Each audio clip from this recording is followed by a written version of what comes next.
I'm going to test a few things. Mike, can you talk for a second?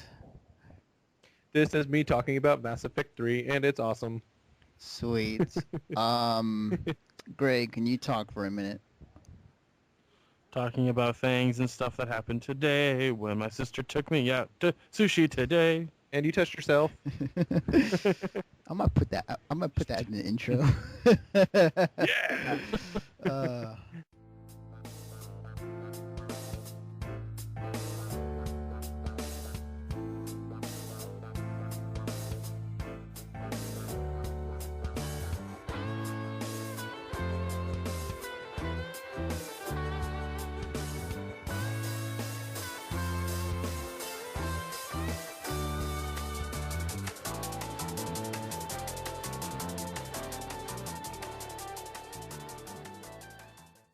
Hello, everybody.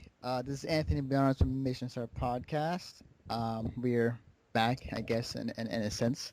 Um, with me today, we have Mike Whitaker from the Artistic Alliance, What up? and we got Greg Dietz from the Overtime. Give it up, homies. Woo woo. And Raise the roof. and hopefully this time my computer won't crash. Yeah, because that sucks balls. It's okay. It's okay. It was starting to become the Mike podcast. It really Good was. night. Hey, I'm sorry. I'm just an interesting person. I got a lot to say. What can I say? You're a very interesting, sexy man. Oh, thank you. Thank you. I try. On this podcast, we'll be talking about what we've been up to for the first part, and then the second part, we're going to be discussing what we are looking forward to for E3 in the coming weeks. Yeah. So yeah, and I'll put out to either one of you guys to start off our second take of our podcast. Well, Greg, if you don't mind, I'll go real fast. Go ahead. Okay. I read and watched two things. I read IDW's Smoke and Mirrors. It's written by Don Everett Smith. It's basically a world of magic where simple gestures and incantations can turn on lights, operate machines, turn on your car. You know, your car doesn't run on fuel; it runs on magic. If you want to pop a Pop-Tart, you gotta use magic. Mhm. It's kind of like it's like the world of Harry Potter, but everybody dresses in normal clothes, like you and me in the normal world. But everything is surrounded by magic. The story takes place with this 12-year-old kid and his friend, and they're learning magic. They're in school, because everything in school you learn about geography, you learn about math and all that stuff like normal people, but magic is it's written into it somehow. So there's always a class on learning spells, and kind of like what you saw in Harry Potter, at the Hogwarts School of Magic and stuff. Mhm.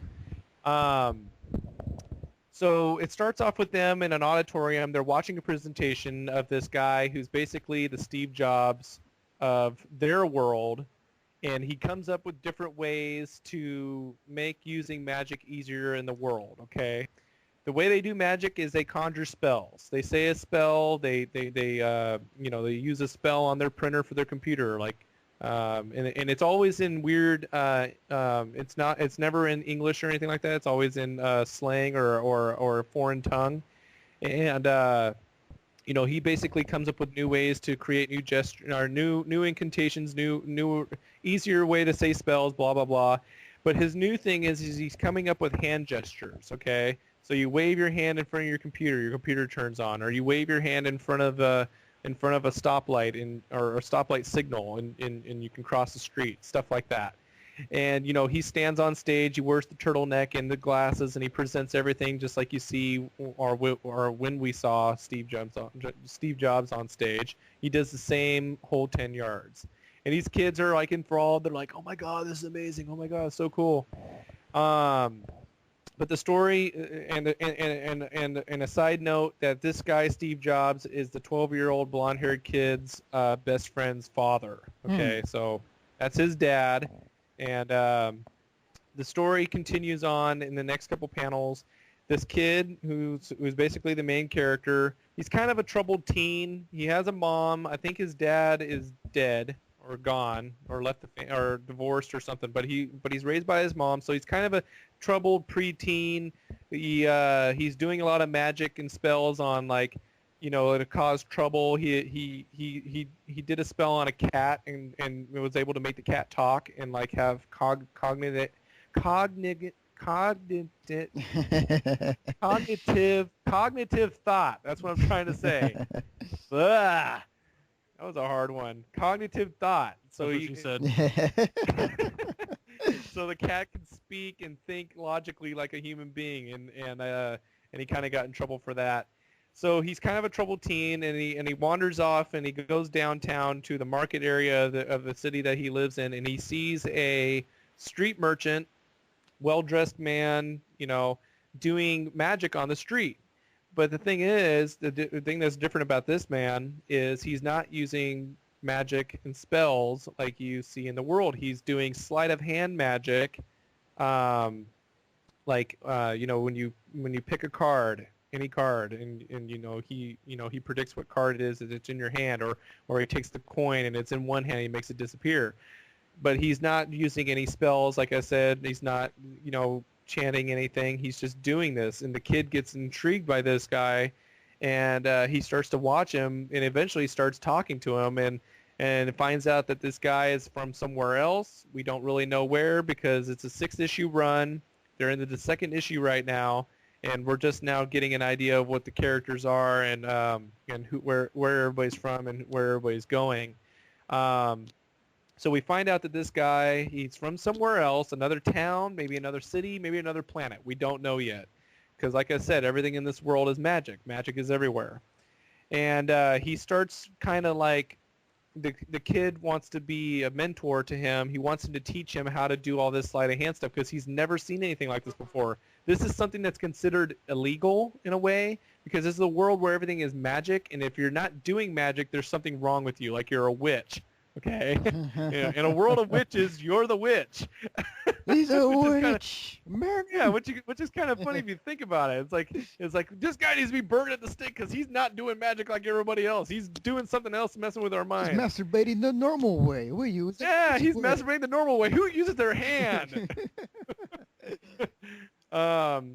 So he's secretly working with this guy. Like this guy, it's like under the radar. Nobody knows what he's doing. Nobody understands what he's doing. And even this kid's mom has no idea what's going on because he can get in a lot of trouble if he's caught, working with this guy. And so basically that's the first couple issues is these two meeting each other. And then then something happens with the best friend's dad. I don't want to give anything away. The Steve Jobs character, or something that there's a cliffhanger that happens at the end of the second issue. I don't want to give anything away, but that's pretty much the premise of the book so far. And I would say it's worth checking out. It started in March, and like I said, there's two issues out right now, and it should be a 6-issue run, I think. And I would suggest anybody go out and pick up the first couple of issues, maybe download them or go to your comic book store. It's really an interesting way to look at things because like everything is normal and everything runs on a government just like ours. Their currency is not money though. They all wear these talismans that give them their powers so they can do their spells. And in order to be able to continue doing your spells, like continue driving your car, continue running your television and your computer and your electricity, you have to buy this kind of, I don't know what it is, but it's like a powder or something like that. It gives them their ability to do their magic, and you have to fill it into your talisman. Your talisman is like your wallet in a sort of way. That's where you hold all your magic mojo. Yeah, I'm going to call it magic mojo. That's what it's called. Your magic mojo. That's what you need to do your spells. Right. And so you have to, you gotta earn that by working and, doing other things. It's kind of like your currency and whatever. So, yeah, it's definitely an interesting take, and I'm really looking forward to seeing where it's going to go with the next couple issues. I really want to see just like what kind of trouble this kid's going to get into, what's going to be the consequences for working with a sleight of hand specialist who doesn't know magic, and yeah, see where that goes. And another cool thing about this book is their sleight of hand tricks that are drawn into the illustrations. Like the magician will hold up, a fan deck of cards in his hand, and you look at the page, and it'll tell you to pick out a card, and then you read the bubble, the thought bubbles, and it'll tell you, the instructions to do with the card, like, spell this word backwards, spell this word forward, and then count to this number and count to that number, and then your card, and then I'll guess your card. Stuff like that. And it's all illustrated in the book, so you could play along with the tricks and like blow your mind, and then continue reading on with the awesome story. And another cool thing about this book is it was overlooked by a sleight of hand artist, John Armstrong. He overlooked a lot of the tricks that are written into the book, and he wanted to make sure that the illustrators and the writer were like make sure they got all the pictures right, all the artwork right, so that the trick works. That's what I'm trying to say.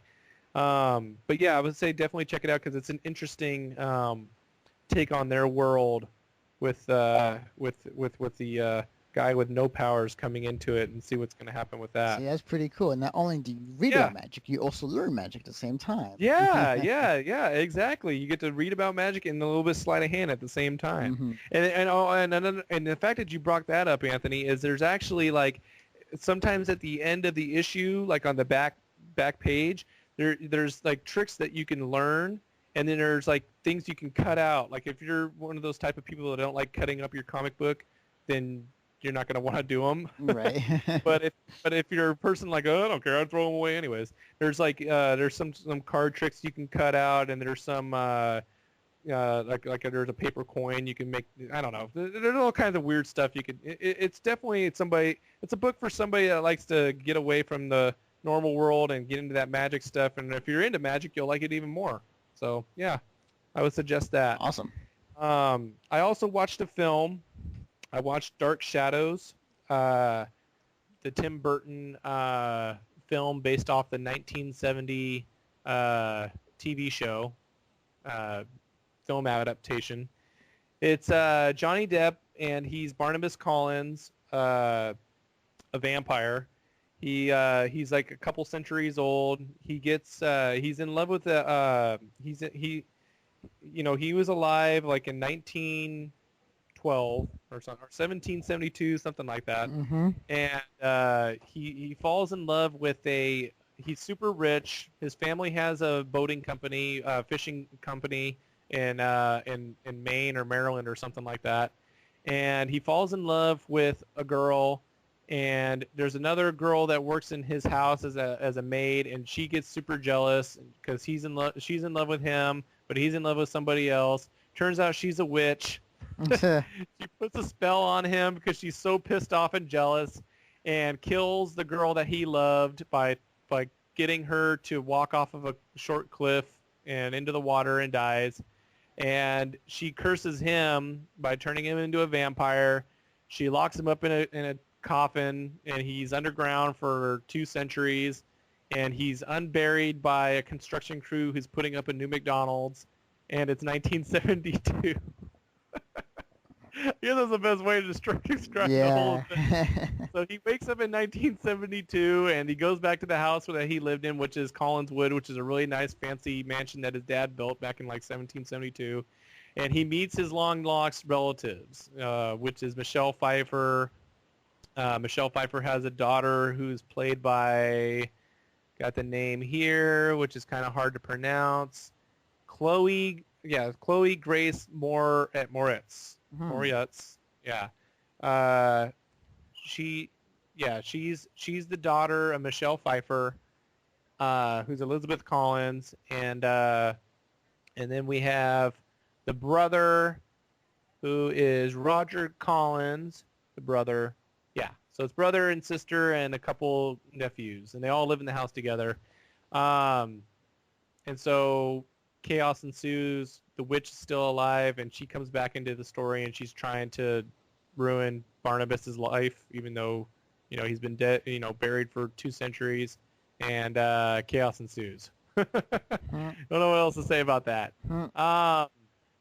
It's pretty. I liked it in certain parts, but my problem with the film is it's very much you know, I don't hate all TV. I don't hate all movies that are based off TV shows. Some of them are really good, but this one was very much unoriginal. I thought it was going to be an original story by Tim Burton. I thought he was going to take these characters and do something completely different from the show, but he basically just sat and watched the original series like on his DVD player or something like that, and he just picked out certain parts of the film, certain parts of the show that were, big moments in the show, and basically just sewed all those important parts together and made a 2-hour film out of it. And I was expecting something like what Barry Sonnenfeld did with the Addams Family movies. Those were original. He put the characters in real life situations, which were modern at that time, and did an original story off those characters, unlike what Tim Burton did with these characters, which were almost very similar. This movie reminded me very much of the Addams Family. The whole family is kind of dark, and some of them have superpowers, because Barnabas is a vampire, and they live in a big dark mansion just like the Addams Family. But like I said, it wasn't done the same way at all. It was very, very much just, moments from the show modernized in a certain way and then added to the film. I didn't like it that way. There were a lot of scenes that I felt were kind of unnecessary. Like Christopher Lee is in this film. Yeah. And you guys from Star Wars and from a lot of Tim Burton films, especially like Charlie and the Chocolate Factory. And there's a scene where Jackie Earle Haley and Johnny Depp's character, they go into a bar and they have to talk to Christopher Lee about joining his fishing company because they need a head fisherman. He's a head fisherman.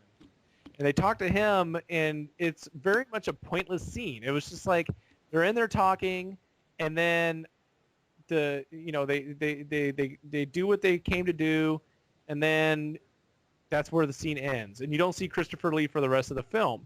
And I just thought that was a very stupid scene because it's like Christopher Lee's a big actor, and obviously Tim Burton wanted them to do a scene together because they obviously have good on-screen chemistry together, which is true. Christopher Lee's awesome, and Johnny Depp is awesome. But it was just like a completely pointless scene, and it just dropped. Like after that, it went right back to the regular story, and almost that scene wasn't even necessary at all. And there was a lot of moments like that. There were a lot of just like slapstick kind of slap your knee kind of moments where, because Barnabas is a character that doesn't belong in this era because he's very old fashioned, and there's things he doesn't understand, like we don't ride horses anymore because it's 1972, everybody drives cars. He doesn't understand television. He doesn't understand Chloe Grace Moretz's character is a 15-year-old girl, and he believes that she should be married by now and have kids because 1772, I guess, people were having kids and getting married at very young ages, like 15 and 14 and 16 years old. And it's like she, and the way she plays along with it is like, are you high? Are you serious? Like, and he has this look on his face like what are you talking about? It's a normal thing, right? There's a lot of those moments. There's a lot of those awkward moments, and Tim Burton makes sure he weaves those into the story somehow. I saw it matinee. I saw it for $8. I would say it's a pass. It's not at all what I expected. I was expecting something Addams Family or Beetlejuice or something like that, but it wasn't anything like that. It was very unoriginal. It stuck very much to the TV show. If there's somebody out there who watched the old TV show, then yeah, you might and you love the TV show, then you will definitely love this film because most of the things that happened in this film came out of the TV show. And also, there's a lot of things that happen at the end where, the characters, there's a big action scene at the end, and all the characters are coming together to fight, this fight in this scene. And there's things that are happening to each character that felt like it was supposed to be certain episodes of the show, like split up into different episodes, and it was all just like mashed together real quick. Wow. And I didn't like it at all. It was very confusing. There was just plot points bouncing all around the entire final scene, and for each character, I just didn't like it. It was just very, very much unorganized and chaotic. So yeah, that's what I've been doing lately is those two things. I would say it's a pass. Wait for it to come out on DVD. I see. It sounds like the movie was not originally put together as Tim Burton planned, and it's No, more or less like Tim Burton. Like we know him more for his animated stuff more than we know for his live action stuff. yeah, yeah.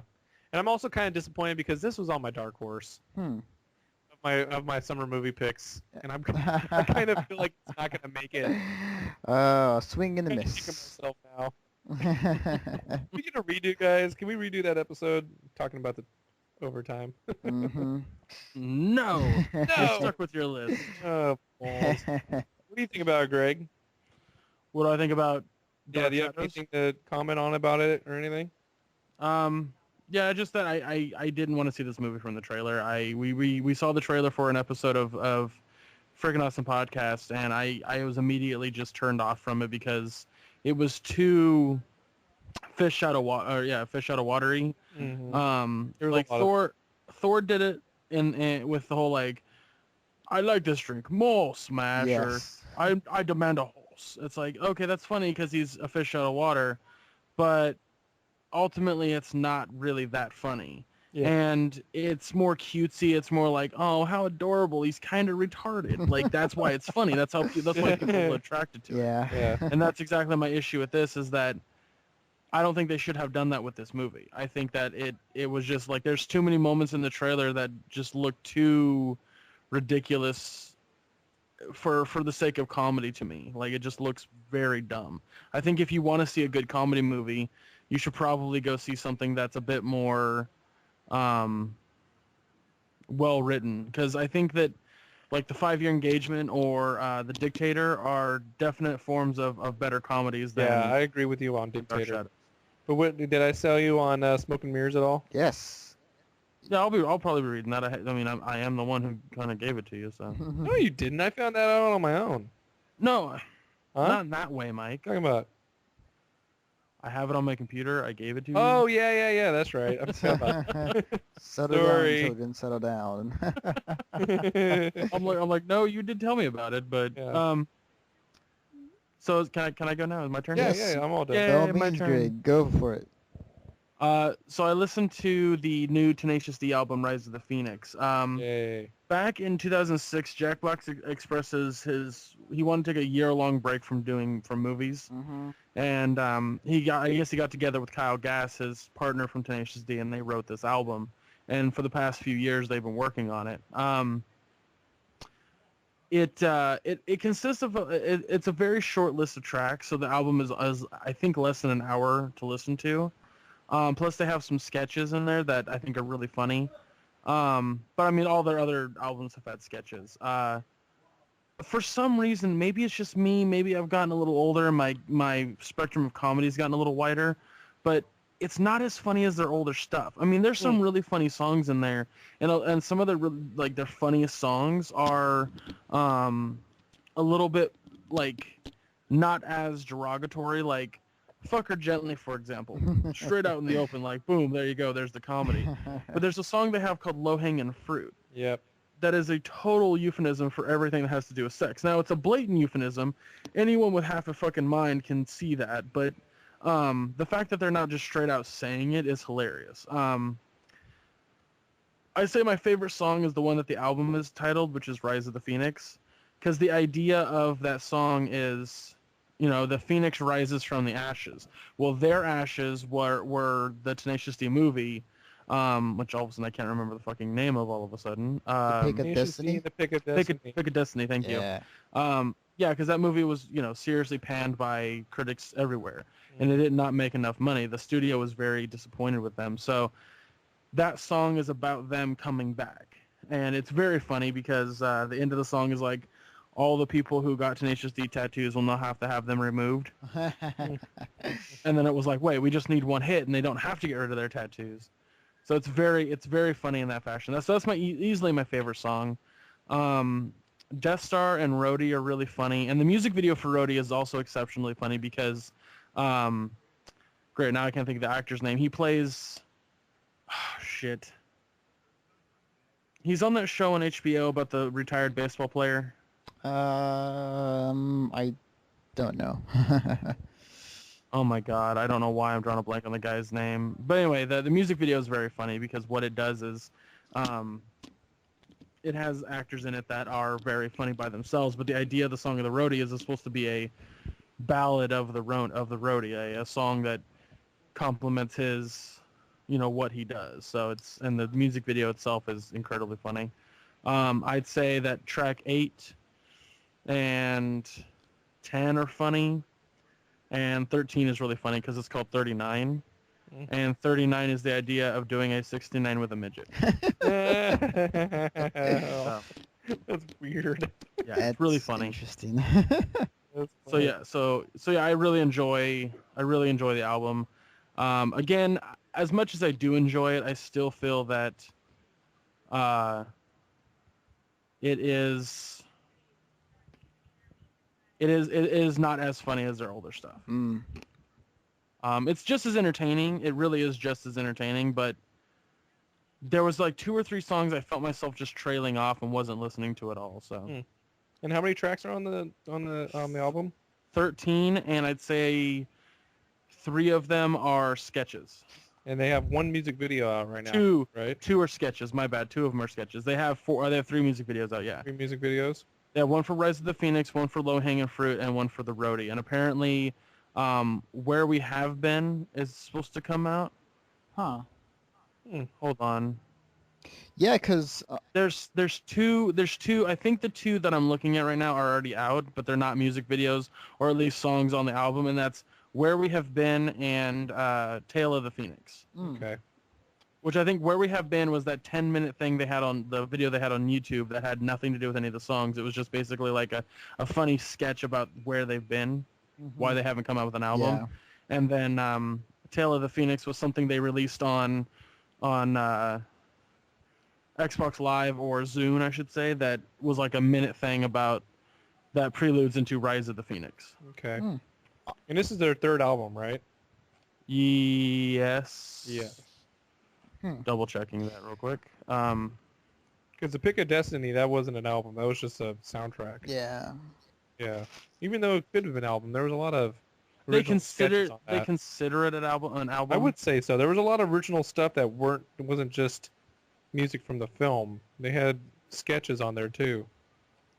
I mean, here's the thing, Mike, is if you don't consider Pick of Destiny an album, then they've only had 2. Yeah, I would count it.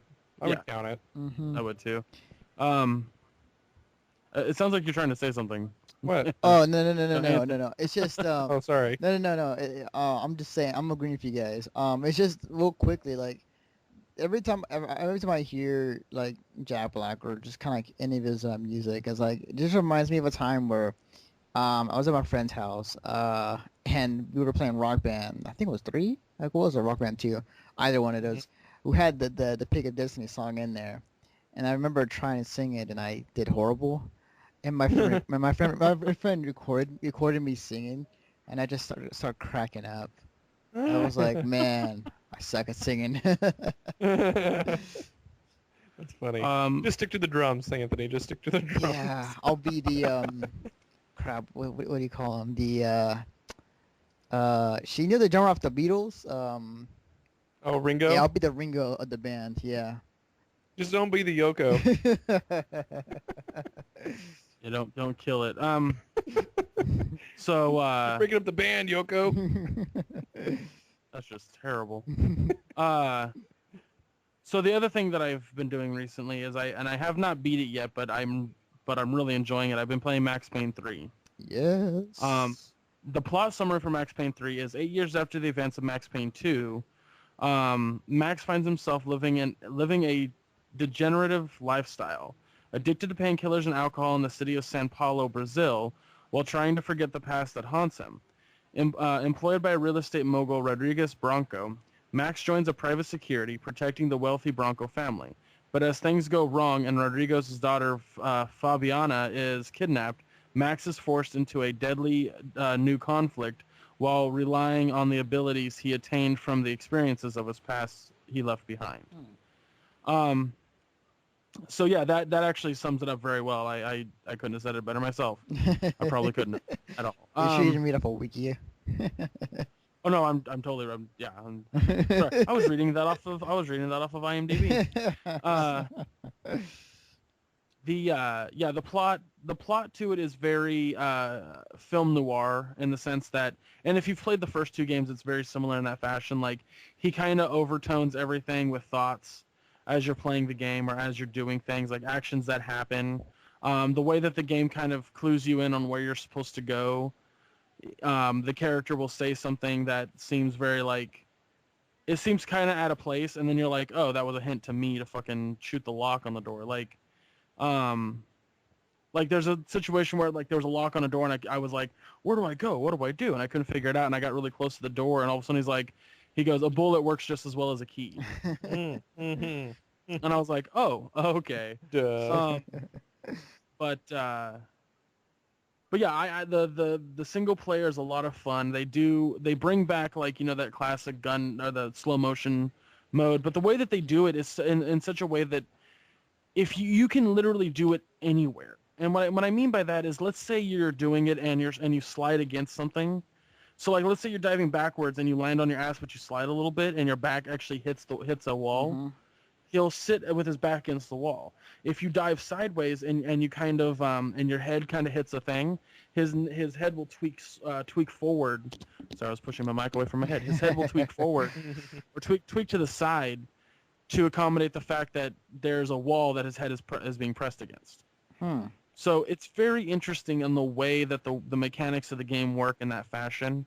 But the campaign is fine. There's nothing wrong with it. I really enjoy it. It's difficult. Like they changed it up with doing a lot of things here and there differently. Like a couple missions where you're in a helicopter and you have to shoot guys, and the only way to fire at them or to actually kill them is in slow motion. And they'll fire rockets at you, and if you go into slow motion, you can actually shoot the rockets, which is really fun. But so they changed up the gameplay in that fashion, which I really enjoy. So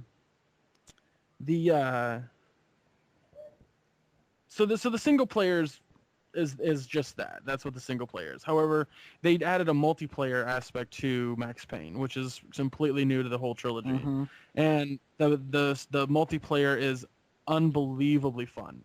I have been having so much fun playing this thing. Really? Huh. They added in slow motion bullet time Mm-hmm. to multiplayer.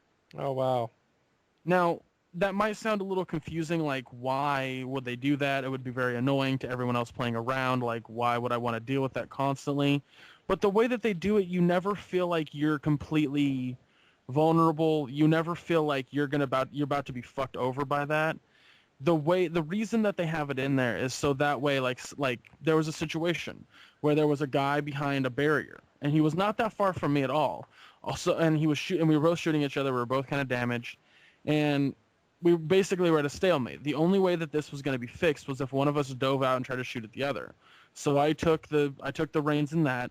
I waited for him to fire at me a bunch, so that way when I started, and then I let him fire at me. I was behind the cover, so he didn't shoot. Then I hit the button to dive out, and as I dove out, I fired my gun at him, killing him because he was reloading. Nice. Awesome. However, that's not to say that somebody going into slow motion is completely invincible, because I have been killed going in slow motion, and I have killed guys trying to kill me in slow motion. All slow motion does is give you the ability to hone your gun in on the person or your reticle a little bit better. Because there's two modes of play. There's basically soft lock and free aim. Free aim is when you aim your gun, you aim it directly where it was, like a first-person shooter. A soft lock is you kind of follow the person with the reticle. I see. So it's almost like auto login in a way. It is very much auto lock, except because the campaign has a thing called hard lock, and hard lock is it's directly on the person. You don't have to do anything. Just pull the hard lock button and then shoot. That's all you got to do. Whereas like soft lock is kind of the same thing, but if the person starts running, your character is not tracking him. Like if it's hard lock, obviously you need to put the reticule, whatever, Yeah. Reticle. right in front of the target, The thing because they if the shoot target's with. running. Yeah, well, you got to aim right in front of the target so that way you can hit your target. Where if you have hard lock, it does that automatically. If you have soft lock, you have to kind of move the cursor a little bit to try to shoot the guy. Like you remember how GTA 4 had that soft lock aim? Oh yeah. Yeah. Very similar to that. Ah, Very. okay. Um, Hmm. but yeah, multiplayer has soft lock and free aim. Free aim being much harder than soft lock, but yeah, I can't get enough of the multiplayer. I mean, it is a blast. You can customize your character, you can customize your guns. As you progress and play more, you unlock more stuff for your guns, like suppressors or extended clips and shit like that, like you would see in any other shooter. And the level design, or the way that the levels play out, is it's very small boxed areas, very similar to I'd say Call of Duty, Hmm. except you have like areas you can get cover. Right. There's like there is no real melee system, which was a little disappointing. Like you walk up and it's like press Y to melee, and so you'll start just punching until they die, and it's like, well, that's not cool. That's kind of lame. But the only reason they do that is because they want the gunplay to be the primary aspect of it. They don't want you to have to go around and try to, there's no insta kill. There's no insta kill weapons at all. Hmm. Which is also a nice little feature. Oh yeah, definitely. Because like, when often in a first-person shooter game, you run in, you're doing great, and then all of a sudden you get killed by this guy from across the map using a one-shot kill weapon where you do nothing about. I mean, it's really annoying. Exactly. I think Yeah. insta kill weapons kind of ruin a lot of fun for multiplayer games, and this game has, and it would be really easy to add in an insta kill weapon, really easy, but they Mhm. didn't. They were like, nope, you don't get one. So Yes. Awesome. So I really, like I said, I really enjoy it. If you have the money to rent it, I would highly recommend it.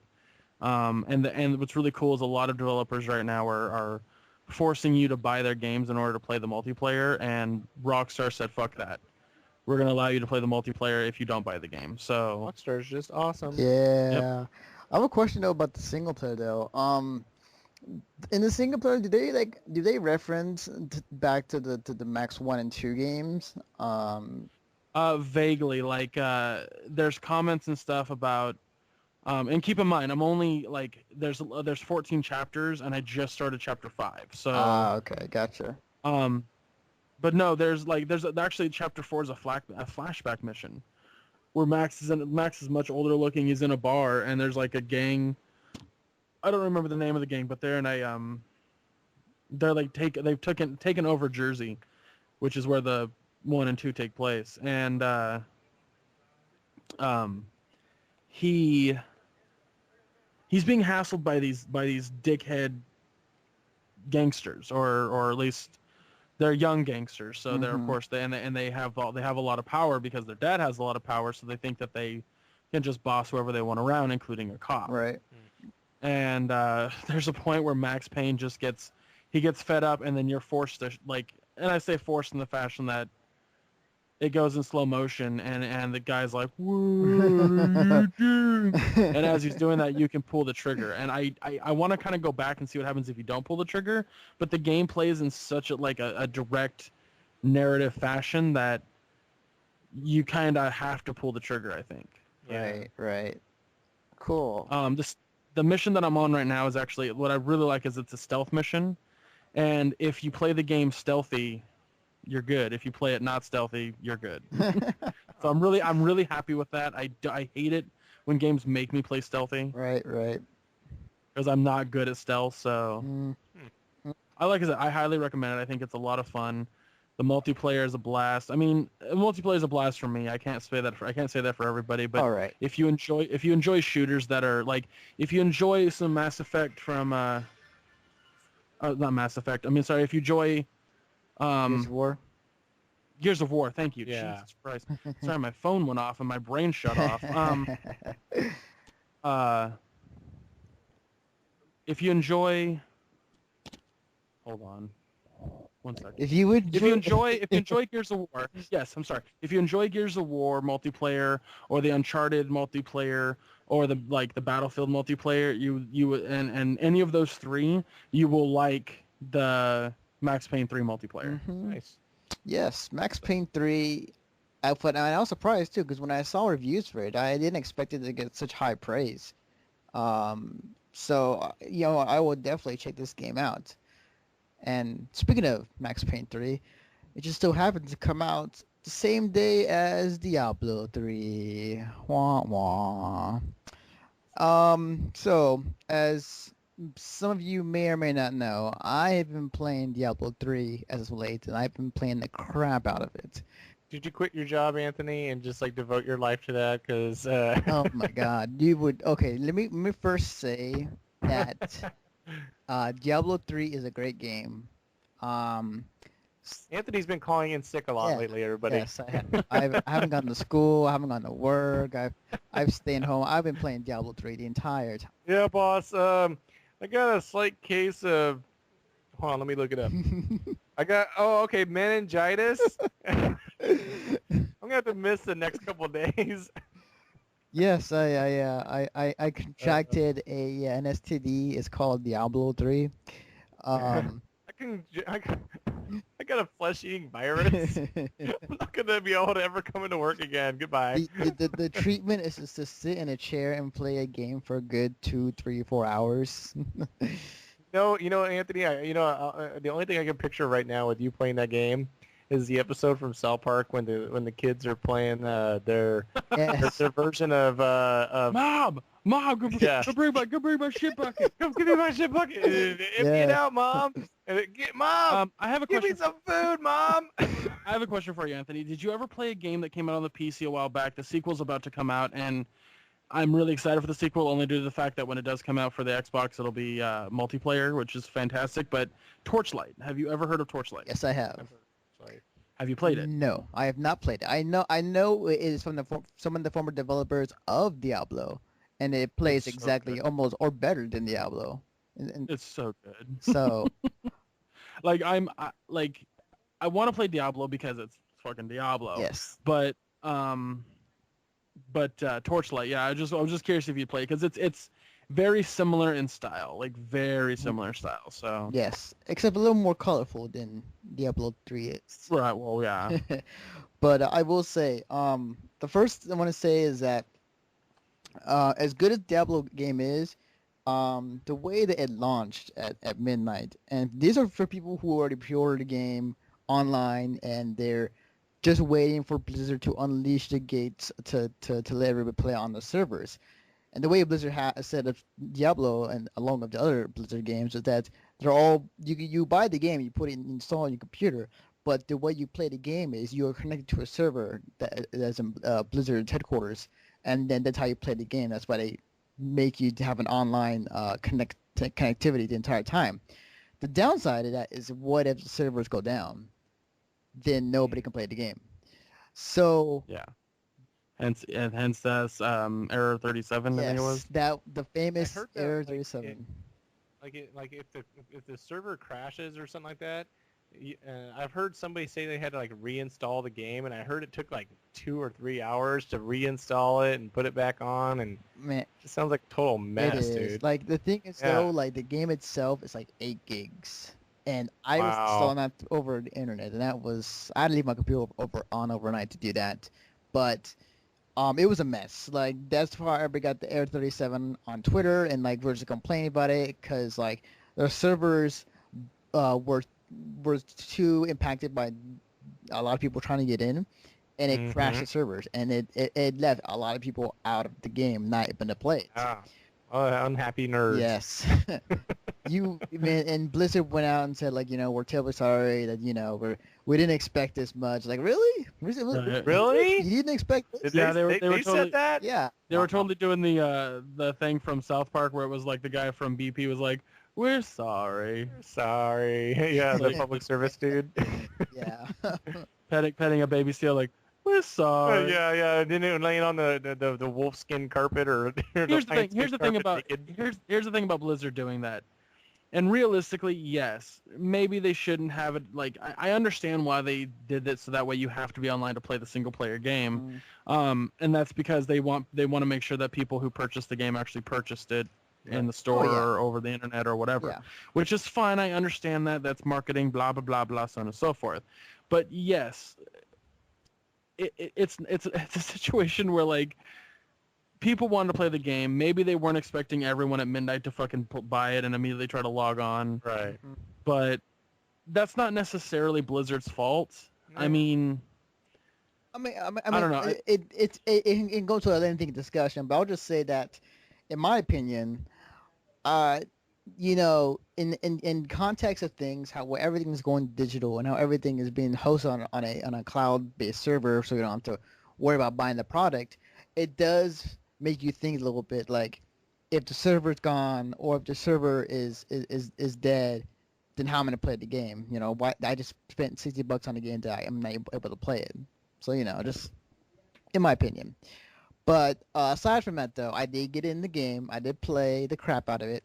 The game is awesome. It's basically Diablo 2 but better. And for people who don't know what Diablo 2's gameplay style is, basically like 10 years ago. Yes, basically the style is it is a kind of like an RPG click adventure where you have your character you can choose from, being a wizard, being a barbarian, being a witch doctor, any of these characters, and they have their own skill trees and whatnot, and you put armor on them to make them more badass and, you know, make you survive a lot longer.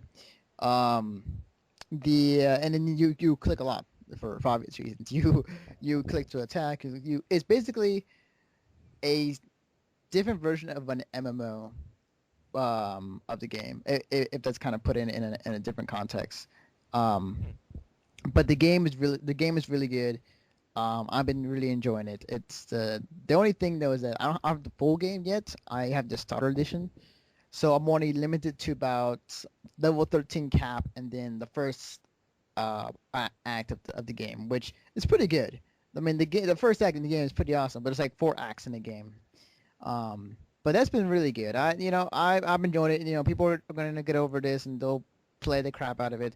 I'm just waiting until. If anyone, honestly, it's a situation where right now, like, if anyone's bitching at all about, oh no, the servers are down for a little bit, shut the fuck up, because guess what? The game is not broken. Yeah. It never was. Like, if people. Like, FYI, get over it. Yeah, like the amount of money that they made off of the game is insane. It's you know, hey, we bought this game because we like it, and yes, it does suck that the servers went down, but, you know, in due time, Blizzard will fix them. I mean, like, just be grateful Blizzard took 10 years to put their time and dedication into this game. It didn't take them 10 years to make the game. Well, I know it didn't take them 10 years. They're busy doing other awesome things, but just the fact that it's 10 years apart from the last game, it's just like, you know, like a lot of people developers take a lot of pride in perfecting their shit, you know, just be happy. A lot of people also bitch that, like, oh, so I can't play, like, I can only play the Terran campaign for StarCraft 2, and I have to wait 18 months to play the next one, and that's also going to cost me. Well, okay, for one, StarCraft 2 Terran campaign did not cost you a full $60. No, it didn't. Two. Multiplayer's included. Yeah, 2, have you seen how that shit looks? Somebody made a fucking, like, a mock-up of how a StarCraft MMO could look that looked very similar to World of Warcraft. Yeah. Using that same engine, and it looked un-fucking believable. Yes. Nice. It looked better. It looked better than World of Warcraft. Yes. I was like, the graphics in that game is insane. Yeah. Yeah. And the only reason I'm mentioning it is because it's Blizzard too, and people. But that's the thing about gamers, and that's something that I constantly point out about, like with the Mass Effect thing and other things like that, and this is something I mentioned when we talked about the DLC thing last time I was on the show. Yeah.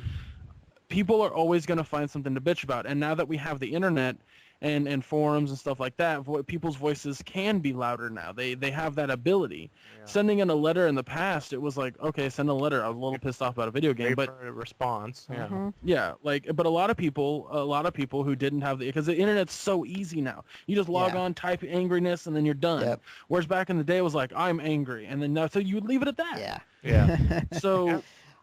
So like, I think that's why developers are more like they're more like guarded. They're more like wanting to like they want to make games, but they don't want just shut up, gamers. Just shut up. Just shut up and play your games, guys.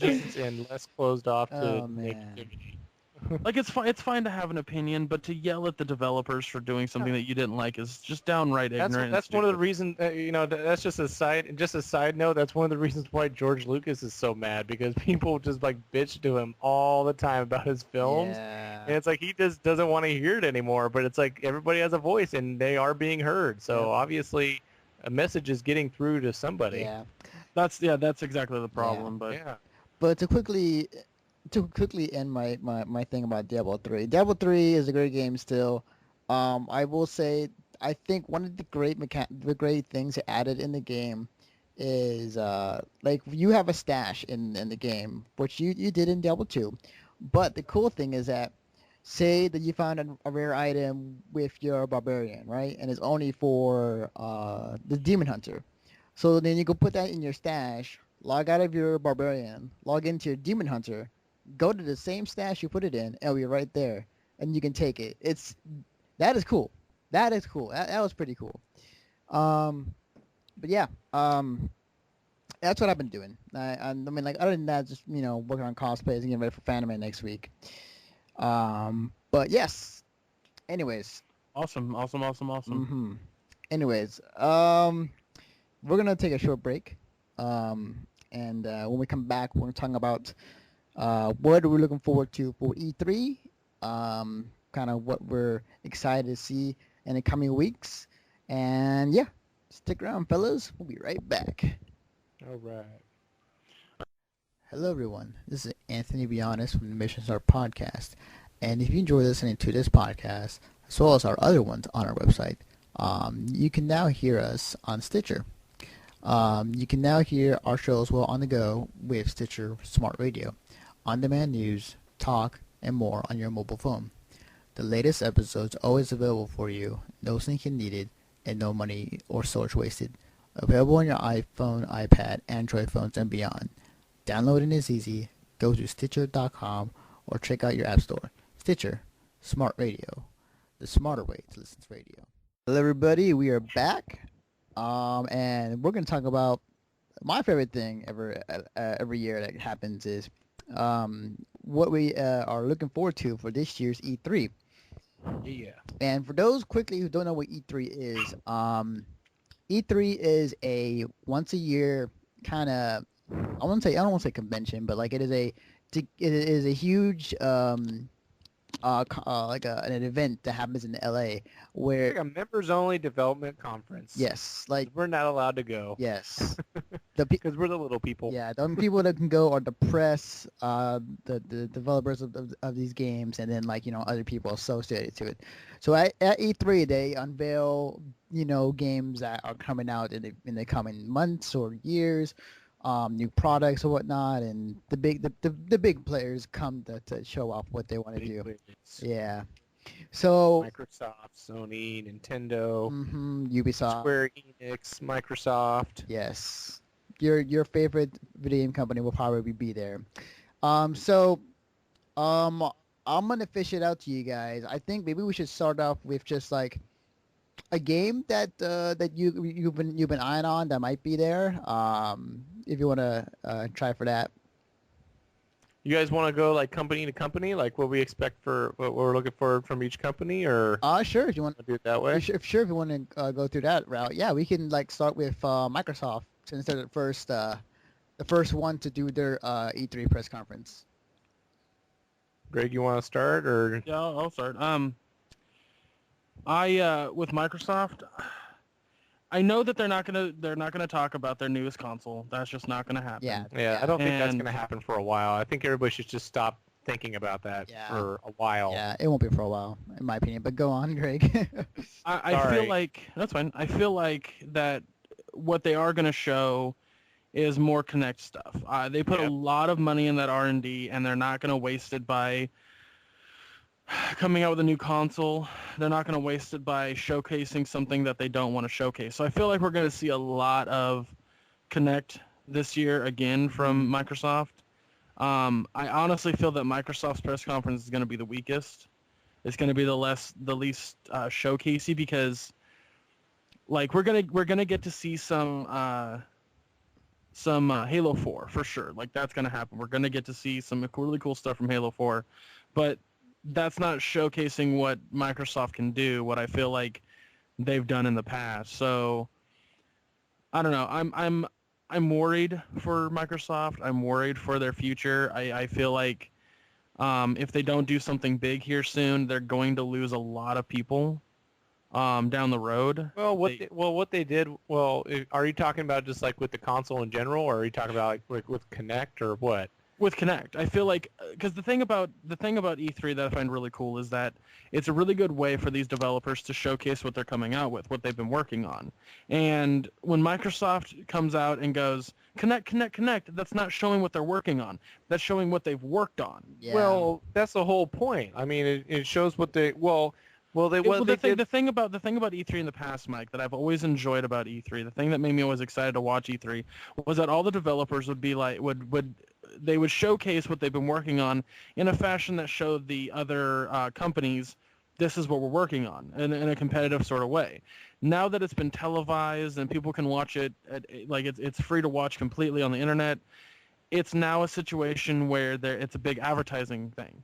Mhm. That's all it is. That's all it is now. yeah. And that bugs the living shit out of me. And Microsoft is the biggest culprit of that. As Well- much as I love the company, as much as I love the console, they are the biggest culprit of making their press conference a giant advertising slogan. But And isn't that the same with with Nintendo and Sony? Because No, and that's where I'll counterpoint. With Nintendo and Sony, yes, they do a lot of advertising. I mean, they make a lot of, like, Sony is notorious for making everything super showy, like way more showy than it should be. But when Sony comes out and says, they have like these long situations where a developer will come out or somebody that works really close in the industry and they have a really long speech that makes a lot of people bored. Like, that's great because Well, especially with Sony. See, Sony's notorious for that. Yeah. But I like that. I actually like that because they're not making their showcase look like a fucking advertisement. right. Like the smaller developers, the ones who make the games like Ubisoft, Activision, EA, those guys can make their thing look like an advertisement because ultimately they're trying to sell you on Yeah, games. they have a game to sell. Yeah. Mhm. Whereas Microsoft, Nintendo, and Sony have a console to show you.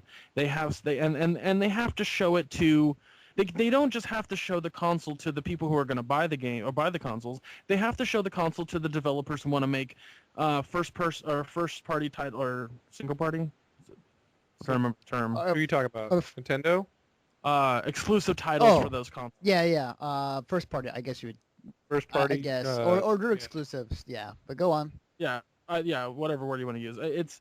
But they have to do that because, again, if they don't, then people are going to not want to.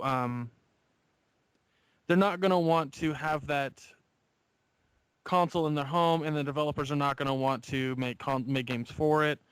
So I feel like Nintendo or Microsoft is going to come out and they're going to do the same thing they did the last 2 years, and that's just make a big old speech about the Kinect. They're going to come out and make a big old thing about. Greg, I gotta cut you off because I gotta make a comment. I think there are some things that they're doing with the Kinect.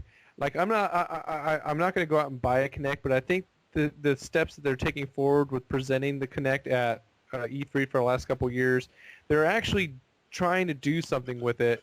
And I think one big step that they took was showing everybody that we're integrating voice commands into our first-person shooters, like what they did with Mass Effect 3, like what they did with I think it was like SOCOM or one of the Call of Duty games. They just did it with Skyrim. Yeah, Yeah. Skyrim, and I think that's a progression forward instead of just doing all those third party dancing games Well, and don't Fruit get me Ninja wrong. stuff. I think they're going in the right direction of trying to keep selling the product, even though Don't get everybody knows what they're going to get with the Connect. don't get me wrong when I say that they should try to sell the Kinect. They should try to make the Yeah. Kinect something that people want to buy. However, at their conference is not when they need to do it. I That's think the they point that only I'm need to making. do it. I think they only need to do it when they have something innovative that's worth looking at, which is worth Well, because talking about. If they just keep hardcore talking market. about, if they keep talking about Connect Animals 2 and Connect Animals 3, I don't care about that. Talk about Right. something that is making the experience for me Well, something I want to indulge in. Don't Well, just keep talking about the same old stuff. Look at what sells right now. Well, the biggest games that sell are shooters. The biggest games that Right. sell a lot of That's what I'm copies saying. are yeah. So when they now I love indie games. I love games that kind of go off the rails and people don't expect. I love that shit. Trust me, it is amazing to me. Yeah. One of my favorite things. Mm-hmm. But when like did you ever play Happy Action Theater? No. I heard an awful lot of good stuff out of it though, but It's really good because the developers, which are the guys at what's Double their goddamn Fine. name? Tim Schafer. Double Fine, thank you. Yes, Double Fine, thank you. Yeah, they actually took time to make sure that the controls worked, that they felt right, they felt fluid. Like when you would move and hit something, it actually felt like you hit something. Mhm. Especially with the 6-shooter one, the marionette one. Same fucking thing. Yeah. Are you talking about the gun shooter, the gun, skeleton yeah, guy? the gun stringer. Yes. Gunstringer. Yes. Gunstringer, yes. Yeah, Gunstringer. yeah. That actually looks really good Yeah. too. Like those games are fantastic on the Kinect because they work. Because the developer actually went, well, let's see how we can make this fit into the gameplay. It's like with the Wii, for example. A lot like the biggest problem with the Wii and the Kinect is shovelware. Yeah, Mhm. yeah, Shovelware There's is a lot of shovelware for the Wii. yes. shovel. Oh my god, it's so bad. The Shovelware whole is wall at GameStop is just shovelware. And then It's- one Mario game and one Zelda game, then shovelware. Anything- And then there's a Metroid game. And then anything not first person is gonna fail on the Wii. Yeah, exactly. Oh, man. but it's bad. It makes me not want to. It makes me not want to have the console because, Well, It's- you know, it's- I'm trying to. you know what the problem is with the Wii is in Nintendo in general? A lot of their characters are very limited because they don't expand out to other other companies. You know, it's all franchise owned characters, and it's getting to the point where you're running out of ideas of of original ideas for these characters. So we're limited to just whatever else somebody develops. You know, a piece of crap, Right. or it could be a piece of crap. And that's Well, what and sucks that's- for and that's- Nintendo because they can't come up with anything else. Yeah, and that's yeah, to bring us back around to Microsoft and what to expect. I do believe that the Kinect is something they're really trying hard to put out there because is it something that the hardcore market really likes? It's like, no, not really. I mean, it's cool to have. And they're really appealing to that casual, to that kind of moms and dads type of audience because I'll say, like, I have a Kinect and we got it for my mom who uses it to play Zumba, you know, workout, and it came along with the Kinect Adventures, and it's fun for, like, you know, every once in a while, but it's not really something that we as far as like a hardcore gamer aspect don't really look into and really play. I do like that they're trying to with some of the games like Mass Effect with the voice commands. Yeah. And even the upcoming game, crap, what was it called? Remember a game when the Xbox came out? It was a mech game, but they get to buy like the $200 controller. yeah, it was I don't remember, Mech Warrior or something like that. Yeah, I'll look it up right now because it was amazing. When I first saw it, I was just like, oh my god, this thing looks super complicated. It totally Yeah. was complicated. Yeah. Yeah, but like they're making a sequel to that game, except, you know, you use your hands as the controls for the game, and they're really trying hard. I think what it is that we're just not used to having such a technology in our gaming lives, because all of our gaming lives we've been playing on a controller, and Yeah. we're not used to the future as it is. Yeah. So Yeah. I think I think it given time maybe, not now though. I think that your average gamer doesn't really care for the Yeah. Connect. Still Battalion. Steel Battalion. There we go. Yes. Yes. Sequel to that. Yes. That thing had an enormous controller. But It was it stupid. was so awesome though. Oh my god. It was awesome, but it was just. I know. I felt like a real a McWare. It was awesome.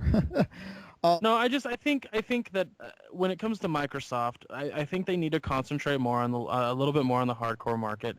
I know that what I really want to see from this year, what I want to see from this year, is That thing is big. Sorry. Yeah. I'm looking at that right now, and it's it's huge. It's got a. Yeah. You can probably launch a small nuclear attack with that damn thing. the manual for it. I was like, somebody was trying to sell me on it. And I was like, okay, so where's the manual for it? And the manual is seriously thicker than most strategy guides. God, it's a novel. It's not a manual at all. It's retard. Like, and there are people out there that Jesus. actually sat down, studied it, and I'm just like, oh, that is way too much for me. That is too much controller. But for no, a what game. I want to see from Microsoft, and I don't know if you guys agree with me, what I want to see from Microsoft is them to put a little bit more extra effort into the hardcore market. I want to see them, I want to see some development on games that I'm not expecting. I mean, we're getting some amazing first party titles or exclusive titles on the PS3 coming up this year, and I think that Microsoft needs to combat that really badly. Oh yeah. Because they're going to lose a lot of people. I mean, the thing that makes me like makes me like Xbox over PlayStation is the controller Yes. and the the controller. internet service. I won't lie. Yeah, the Xbox controller is awesome. I won't lie. The controller, it feels so good. Yes. No sexual innuendo in there, but You could put maybe a little. it's gonna sound more like it. It feels so good in your hands. I mean, I'm not trying to. For anybody who's just tuning in right here at this moment, like, oh, I want to go to that part of the show. Oh, I wish I didn't. But It's just I totally agree, Greg. Yeah. yeah, and I was also going to say the other thing is their internet service is so much better than Sony's. Yeah. You know what's weird though? It's like we're giving Microsoft so much praise for their online service for something we pay for, and PlayStation and Sony offers it for free. Isn't Well, kind most of. of it's free, but I know, but isn't it kind of insane though that we're going to accept that we've enjoyed something that we pay for more than something that is free. we're all pretty much saying we're getting our money's worth for $60 a year. Yeah. So, But yeah, go on. but yeah, that's all I want to see is I want to see them come out with more hardcore than shovelware. I want to see a lot of good Halo footage. Oh, yes. I want to see. That. We're gonna see more Halo. I would love for them to say, "Oh, hey, we were just fooling with you guys. BioShock Infinite's still coming out in December." I wish. I would love that. That's not gonna happen. No. Yeah. I know, but it would Well, be I do like that Ted Levine came out and said that the reason is that he's like, yes, I know that you guys want the game, and I know that we promised it at a different time, but think of it this way: we're taking more time to make sure it's a better game. Right. So Yeah, that's ultimately what the goal is. Yeah, Mhm. I mean, I understand that too. Yeah. I believe that Microsoft will go. I think they won't cut away from what they've been doing in previous years, where they will show the first 5-6 games hardcore audience. Then they'll go into more of the Connect stuff toward the middle, and then they'll go into more the dashboard thing at the end. So they're trying to talk to all three audiences at the same time. Yeah. You know what? I won't be surprised if they're going to see more Call of Duty footage. I'm not surprised if we see more Halo 4 footage. Black Ops 2. Black Ops 2. Yeah. Maybe I'm not sure if they're gonna do it again, but maybe they'll show more of Tomb Raider, maybe, Yeah. last year. well, I think the biggest problem is that because EA and Activision now get their own press conferences, Mhm. I don't think we're going to see very much of Black Ops 2 at any of the console press conferences.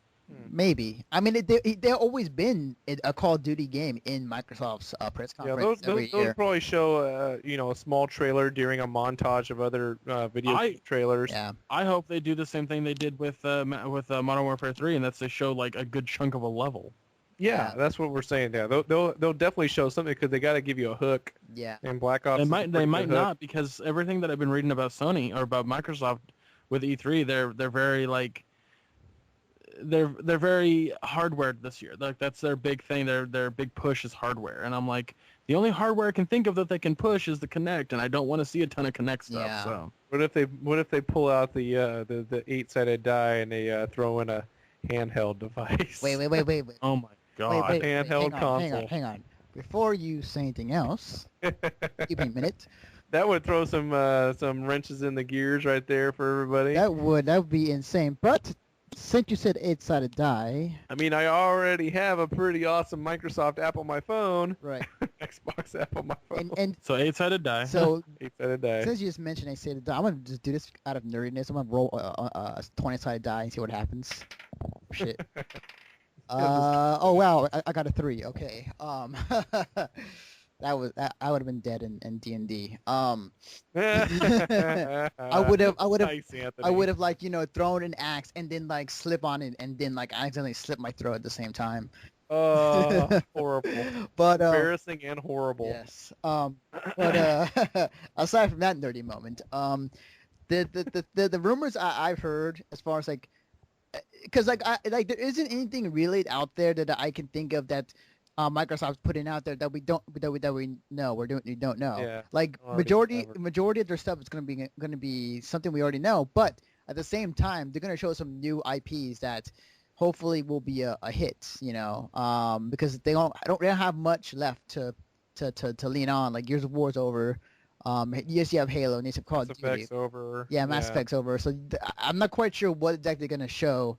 But I was gonna say, oh, so the one rumor that I'm actually kind of excited for, because I want to watch streams on my 360, is that there's a rumor that there's Internet Explorer might be integrated in the Xbox Live soon. Yeah. I mean, hey, IE is not the best in the world, but hey, Hey, as long as the browser is good, Yeah. then it's like because already Bing is pretty awesome on the dashboard. So it's like if they can bring the Internet Explorer with that integrated into it or somehow, that'd be pretty convenient for yeah, it would. somebody. I mean, like, hey, it took if they finally do it, it would have taken what? Because Sony had it and Nintendo had it for the longest time before Microsoft Well, did. yeah, they all had their own integration of a browser, but they've never been good enough as compared to your computer. So if Microsoft can take that next step and actually put a legit great browser on their dashboard, then that's something. Oh, they were talking about that. They were Yeah. they were talking about that's something they probably will show at E3. That they're talking about adding Internet Explorer to the console. Yeah. So hey, fingers crossed. I'm pretty sure it sounds like it's a for sure thing, but It'd be interesting. Yeah. yes, hopefully it has Flash supported. I swear to God. Yeah. See, like that's what I'm saying. If Flash is supported, and then they'll nail it. All Yeah. the porn I'm gonna watch. Oh. Oh man, those awkward moments at night now where you're like, hey, what's going on? And then you hear somebody in the Wait, background. give me a minute. You Hold just on. hear, TFAP, TFAP, TFAP, TFAP. What the hell's going on? So I believe the next conference is there's EA and Ubisoft, but we're gonna focus on the three main companies. Sony, I believe, is the next one, or it might be Nintendo, but we'll go for this purpose. We're going with Sony.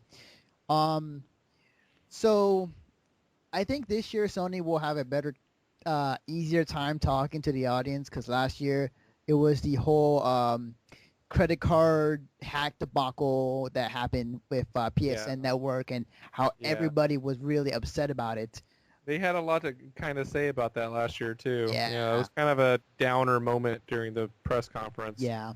Because it happened like right before or somewhere right around the time of the press conference. Yeah. Yeah. And I believe, wasn't it last year too that it was like the big unveil of Twisted Metal? Was that last year? Yeah. Yeah. So with the with the whole big van presentation with the ice cream truck coming out. Yeah. Yeah. Um. So you know what? Sony's in the best position right now to really wow everybody and blow everyone away with not only the games that they're bringing, but possibly some new stuff that we don't know about. Yeah. Not saying Microsoft is doing the same thing, but I think Sony right now is in a better position than Microsoft is. Yeah. I think their main focus is going to be Vita, Vita, Vita. It's Yeah, going to be pretty much I all agree. PlayStation Vita. I agree. I mean, Oh yeah, that's. I feel bet like, you that's what they're going to open with. Yeah. Vita is their top selling thing right now. I mean, you're not seeing much things I mean, the PlayStation Move, I think that's fading out. Honestly, I don't hear Yeah. very much about it anymore. Yeah. But it is all about the Vita, and I wouldn't be surprised that's their main discussion is talking about everything that's coming out with the Vita. I would love to see maybe. I know Uncharted has had their trilogy run. I would love to see maybe like some sort of prequel to that, maybe something else, because I still think there's other adventures that Nathan Drake can go on. Oh yeah. I know there's going to be probably something Little Big Planet for sure, because that is a cash horse right there, is Little Big Planet. And Mod Nation Racers too. I'm sure there'll be a lot of talk about that. Right.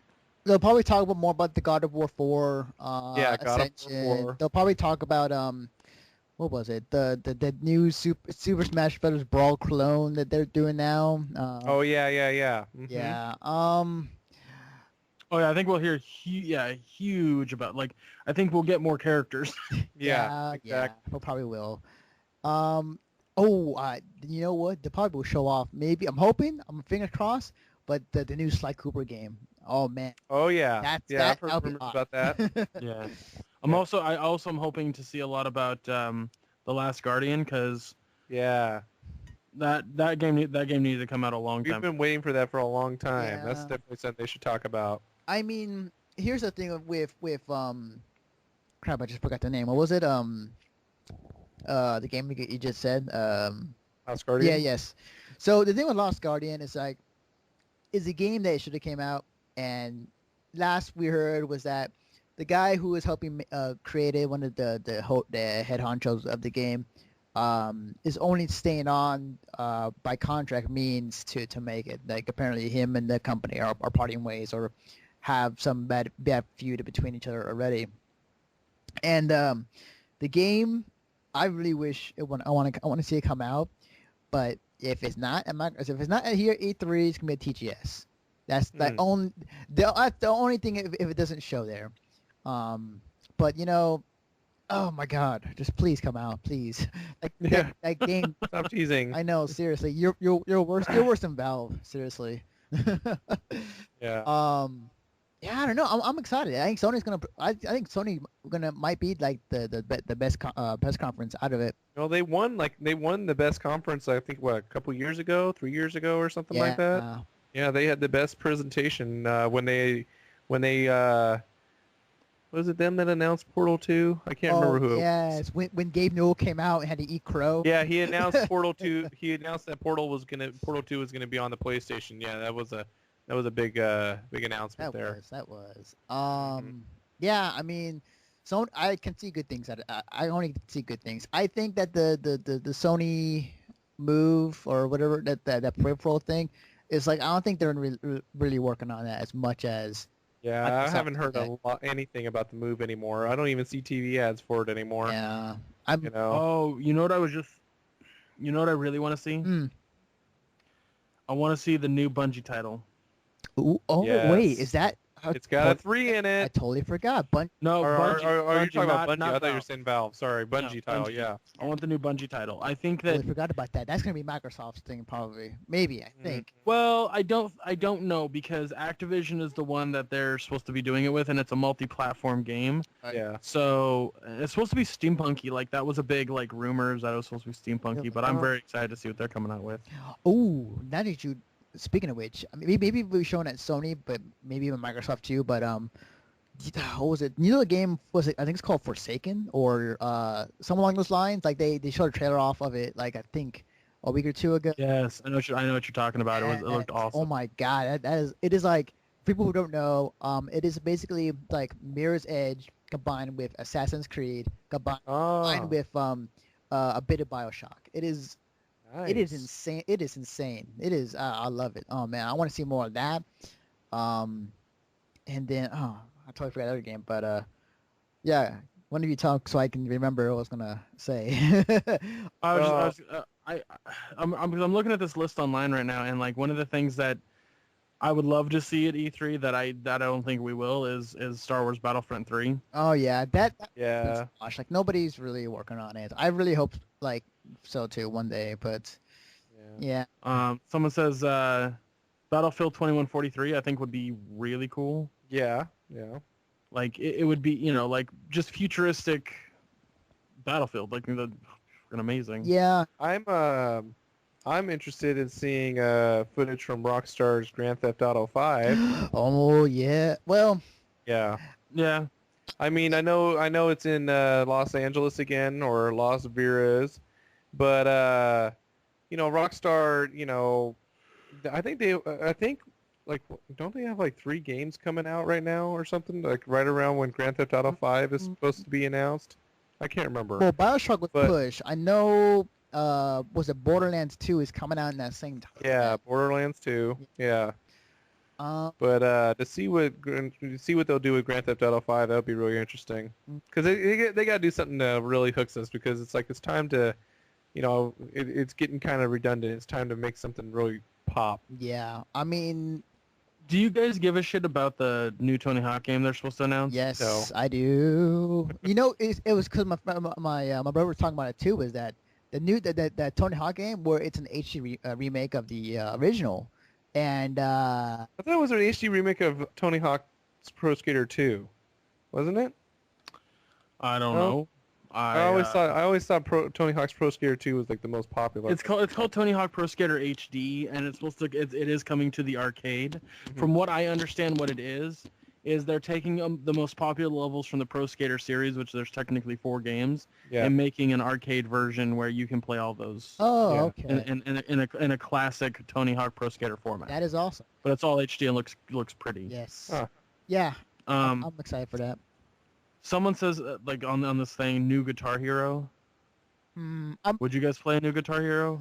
I feel, I mean, Or at least, or at the very least, not necessarily new Guitar Hero, but new musical if you're game. talking about game. if you're talking about the new game that Harmonix was working on, where is like Are you talking about Rock Band Blitz? I think it's called or something. that's something Oh, too. that's kind of weird. Oh, You guys both know about it. Yeah, Where Yeah. you play with the controller and it's like an arcade style game where you're rushing through the streets and you have power ups, but you're playing songs, but you're not using a plastic instrument peripheral at the same time. It's just kind of weird. it's a lot like Amplitude. If you guys ever played that back in the PS2. Yeah. Yeah, Yeah. yeah. It's. I mean, I like. Here's the thing. And so, I believe that, I think we grew out of the whole music time era where like we bought plastic guitars and plastic drum sets. Yeah, I'm looking at mine right now. Yeah. Yeah, I kind of feel like the whole rhythm game genre is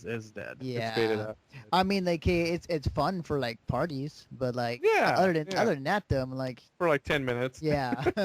Ooh, how interested are you guys into knowing more about the new Devil May Cry, with the emo looking? You know what? Eh. I will say I'll give it more of a chance because the last trailer they put out looked pretty good, and from what I've seen, it looks good. But I'm still hesitant on it.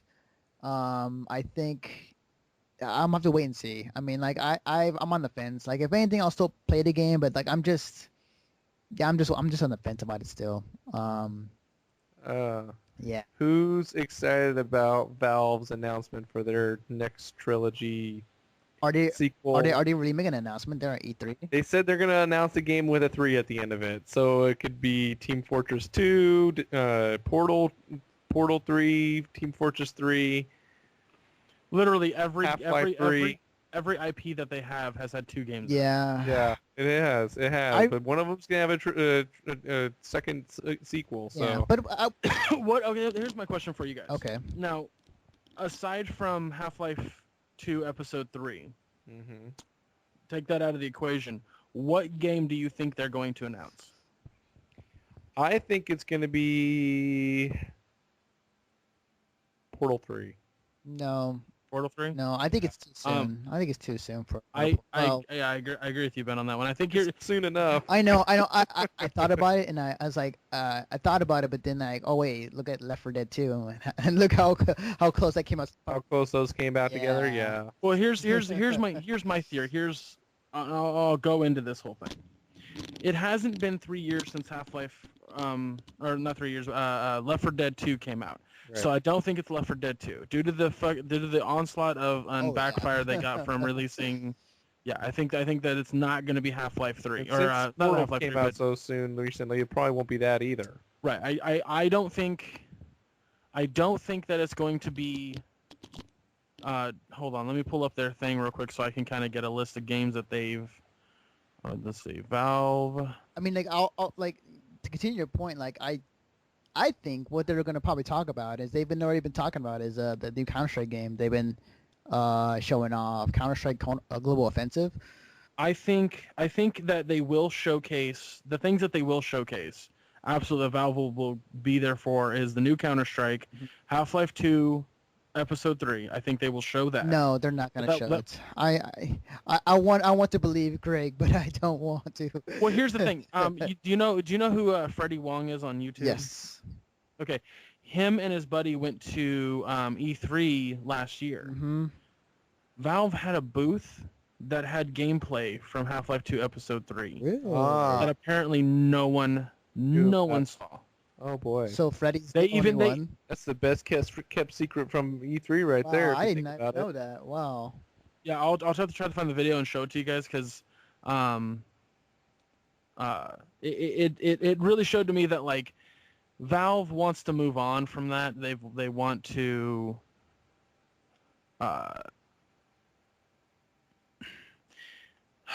they want to give it out, but they want to make sure that it's right. They don't want people to just immediately like it's really hard to explain because I know that they don't want that. They don't want that whole thing to come out, but I don't know. So back to the games that I think it's not going to be and which ones I think it's going to be. I'm almost 100% sure that they're going to show Half-Life 2 Episode 3. They're going to showcase that, but that's not going to be their 3. So the ones that they could potentially show that have a 3 in it is Team Fortress 3, Left 4 Dead 3, Portal 3, Dota 3, or even Half-Life 3. Mm-hmm. So with that being said, the likelihood of each one. So the likelihood of Dota 2 is slim to, or Dota 3 is slim to nil because that just came out this year. Dota 2 just came out this year. Right. The likelihood of Portal 2 or Portal 3 coming out is diminished considering that Portal 2 came out in 2011. Right. Mm-hmm. The likelihood of Half-Life 3 being coming out is very slim considering that they haven't even released Episode 3 yet. Right. The likelihood that it's which other ones did I say? Oh, the likelihood that it's Team Fortress 3 is very high, considering that Team Fortress 2 came out in 2007. Has it And been then- that long? Wow. Yeah. Yes. Yeah. and then the likelihood of Left 4 Dead 3 is relatively high, only because Left 4 Dead 2 came out in 2009. Yeah. Right. So it has been 3 years since the last Left 4 Dead game. So I think it's either going to be Team Fortress 2 or Left 4 Dead, or Team Fortress 3 or Left 4 Dead 3, and more likely it's Left 4 Dead 3 to me. Yeah, I could see that. Yeah. Zombies sell. Yeah. But But you know what? I think But that- here's the thing though. Like, what is there to say? Because they said that the title has a 3 in it, right? What is it? Yeah. What is it to Mhm. say that it is a new IP that has a 3 in it? That is part of the name. You know. Yeah, it's possible. You're absolutely Yeah, they, correct. they could throw a wrench in there too and just totally blow everybody's mind. Yeah. It's Valve. They're good at doing that. Yeah. That'd be So, interesting. I'm very interested to see what Valve's going to bring to the table this year because I really like Valve. I think that Valve like is one of the it too. best companies out there. They Yeah. they love their fans. They love cater what, to their fans. Yeah. They do. what I really want to see them do. What I really want to see them do is I understand that this puzzle creation thingy that they did for Portal is great and it only works on PC. Mhm. But what I would really like is for them to do like a thing where the top 5 maps just get released for free on the consoles. Mm-hmm. like every few months or so, the top 5 maps that come out that everyone's just like, these maps are unbelievable and amazing. They just release them for free. They're like, here, take them because everyone on the PC gets to play. Like, and I feel like they will. I honestly like, unless the Valve is just that like abusive boyfriend that you don't know is abusive until like 10 years into the relationship. Right, Yeah. right. Okay. But I know that Yeah. also Gabe Newell is very guarded on like coming out with a third version of a game or a title because he feels that like number 3s are the death of a franchise. That's Yeah. true. I mean, Yeah, possible. yeah, we'll see. I mean, we'll find out in a few weeks, and we'll see what happens. But um, But the number 3s are also a good way to wrap up a franchise. I know. Gears of War, Mass Yeah. Effect. Well, how do you guys feel about the new SimCity coming out? I don't really care. I mean, I've I've never been a fan of I mean, SimCity or anything. I that's appreciate SimCity. I appreciate for what it's done, but I'm not really into it. I tried playing the It's original. nice about how long they've lasted. Yeah. That's for sure. Yeah. Obviously, they're doing something right. Yeah. So to get this back around to the press conferences, we've talked a little bit about Sony, and just to end it on the Sony thing is that, from what I've said already, the funny thing is that they'll start out the press conference showing that look how many units we sold and have this flow chart of just like how successful they've been over the years, and then they go on into their stuff with the beta with the games. I feel like maybe like exclusives are not. I think exclusives to any console right now are not as big as it used to be back then. But I do believe Sony has the best chance of winning E3. Where Yeah, they have some pretty strong, solid exclusives for their consoles. yeah, and Just right now. yeah, and Microsoft's just gonna play it safe. Okay, so I want your guys' opinion on this one. Nintendo's press conference. What are you guys' opinions on the Wii U, or what little information we know? I want to see a solid prototype and a demonstration. Yes, agreed. That's what I want to see. I want Well, to. last year We gotta have something this time. last year when they showed it, and we had this problem when we recorded the podcast after they did E3. And the system. We want to see the system too. Yeah, Sorry, so go Right, ahead. because that was the big problem right there, is they didn't show. All they showed was controller. Yeah, a lot of people thought that the controller was the system, but there's a system with it, and it's Right, like that was the biggest problem we had on the podcast. we were was very confused. At you least and, I was. yeah, you and I got into a huge argument because you were Yeah. very adamant that it was just a controller added to the regular Wii, Yeah. and they didn't show anything. Like if you rewatch it, they No, completely there's glaze nothing over the there. fact it's a console. And Um, you can do a lot of things on the handheld device itself, but there's a lot of things that is integrated with the system too that they don't. There's nothing there. Here's There's my nothing concern. there, but yet they show video of something there. And it's Here's my like, concern with the Wii U. Here's my biggest concern with the Wii U. The Wii U is going to come out, and it's going to be just as good as the PlayStation 3 and the Xbox 360. Then the Xbox 360 and the PS3 come out with their next generation console, and it is a step above the Wii U. And then people are going to go, oh, well, now the Wii U is old and dusty because it is it's an inferior console.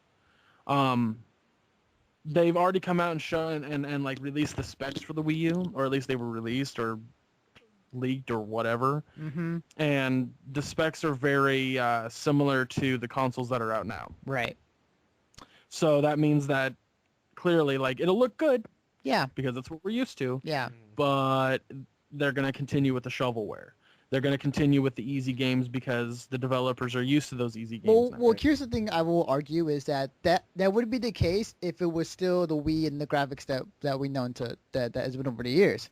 But what they've shown, like, and it was last year too when they were showing the Wii U, like the trailers of what the games going to be coming to the console, is that the third party games are going to finally look as good or just as equal as the PS3 and 360s.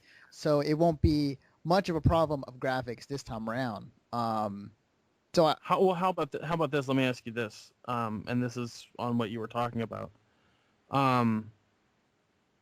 With the controller, how do you feel about it only being able to use one controller per console? Do you feel that they've changed that they'll show that at E3? well, they got, if they want multiplayer, a multiplayer option, they got to figure out something around that.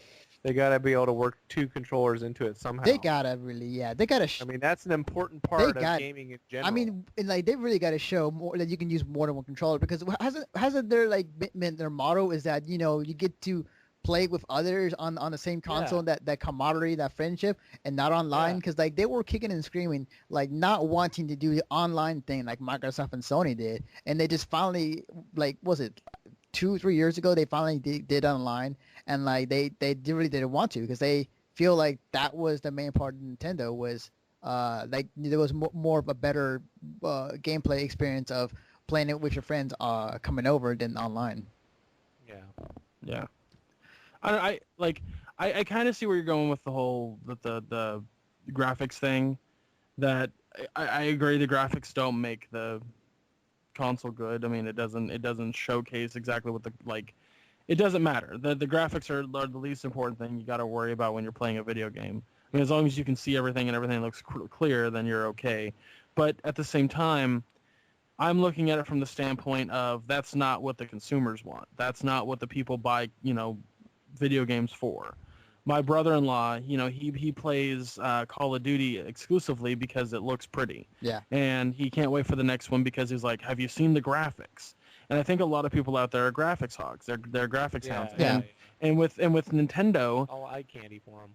Nintendo having a $500 million loss, like they need to do something to bring a lot of people back. They do. Because right now, and it's really funny. I called this. If you ask Mike, I called this when the Wii came out. Maybe not you, maybe it was Justin I talked to, but I said, here's the problem that's going to happen. Everyone and their fucking brother is going to buy a Wii because they're like, cool motion controls. It's different. It's unique. Yeah. And then what happened?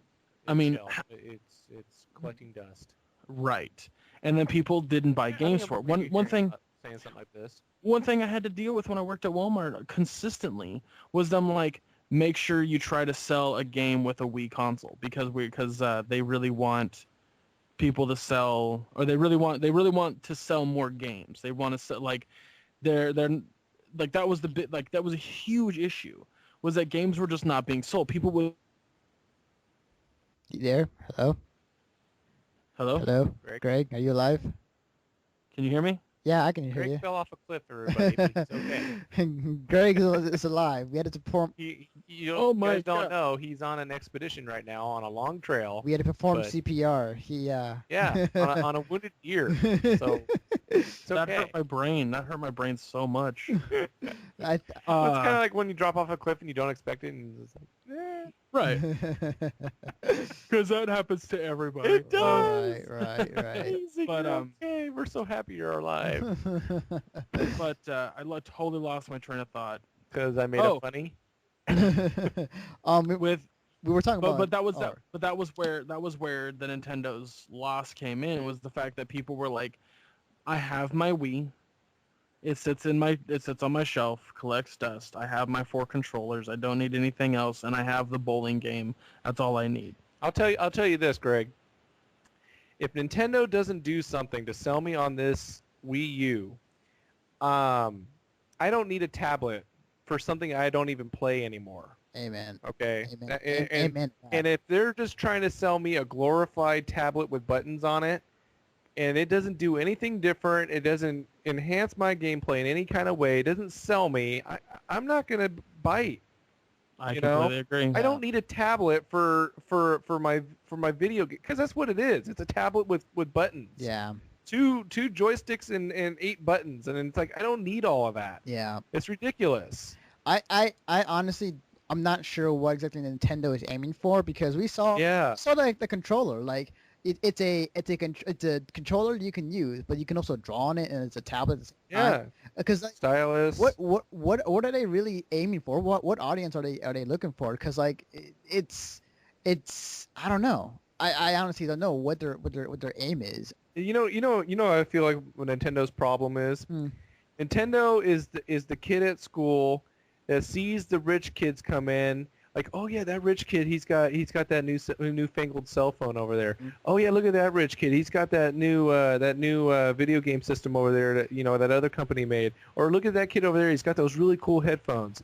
And Nintendo is the ones that wants to be that rich kid. So they take that tablet idea, they take that cell phone idea, they take that new headset idea, and they try to integrate it into their systems because they're always just trying to find that.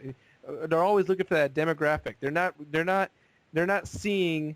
They're seeing what everybody else has, but they're not seeing what they have. Yeah. You know what I mean? Yeah. They're not focusing on their own stuff.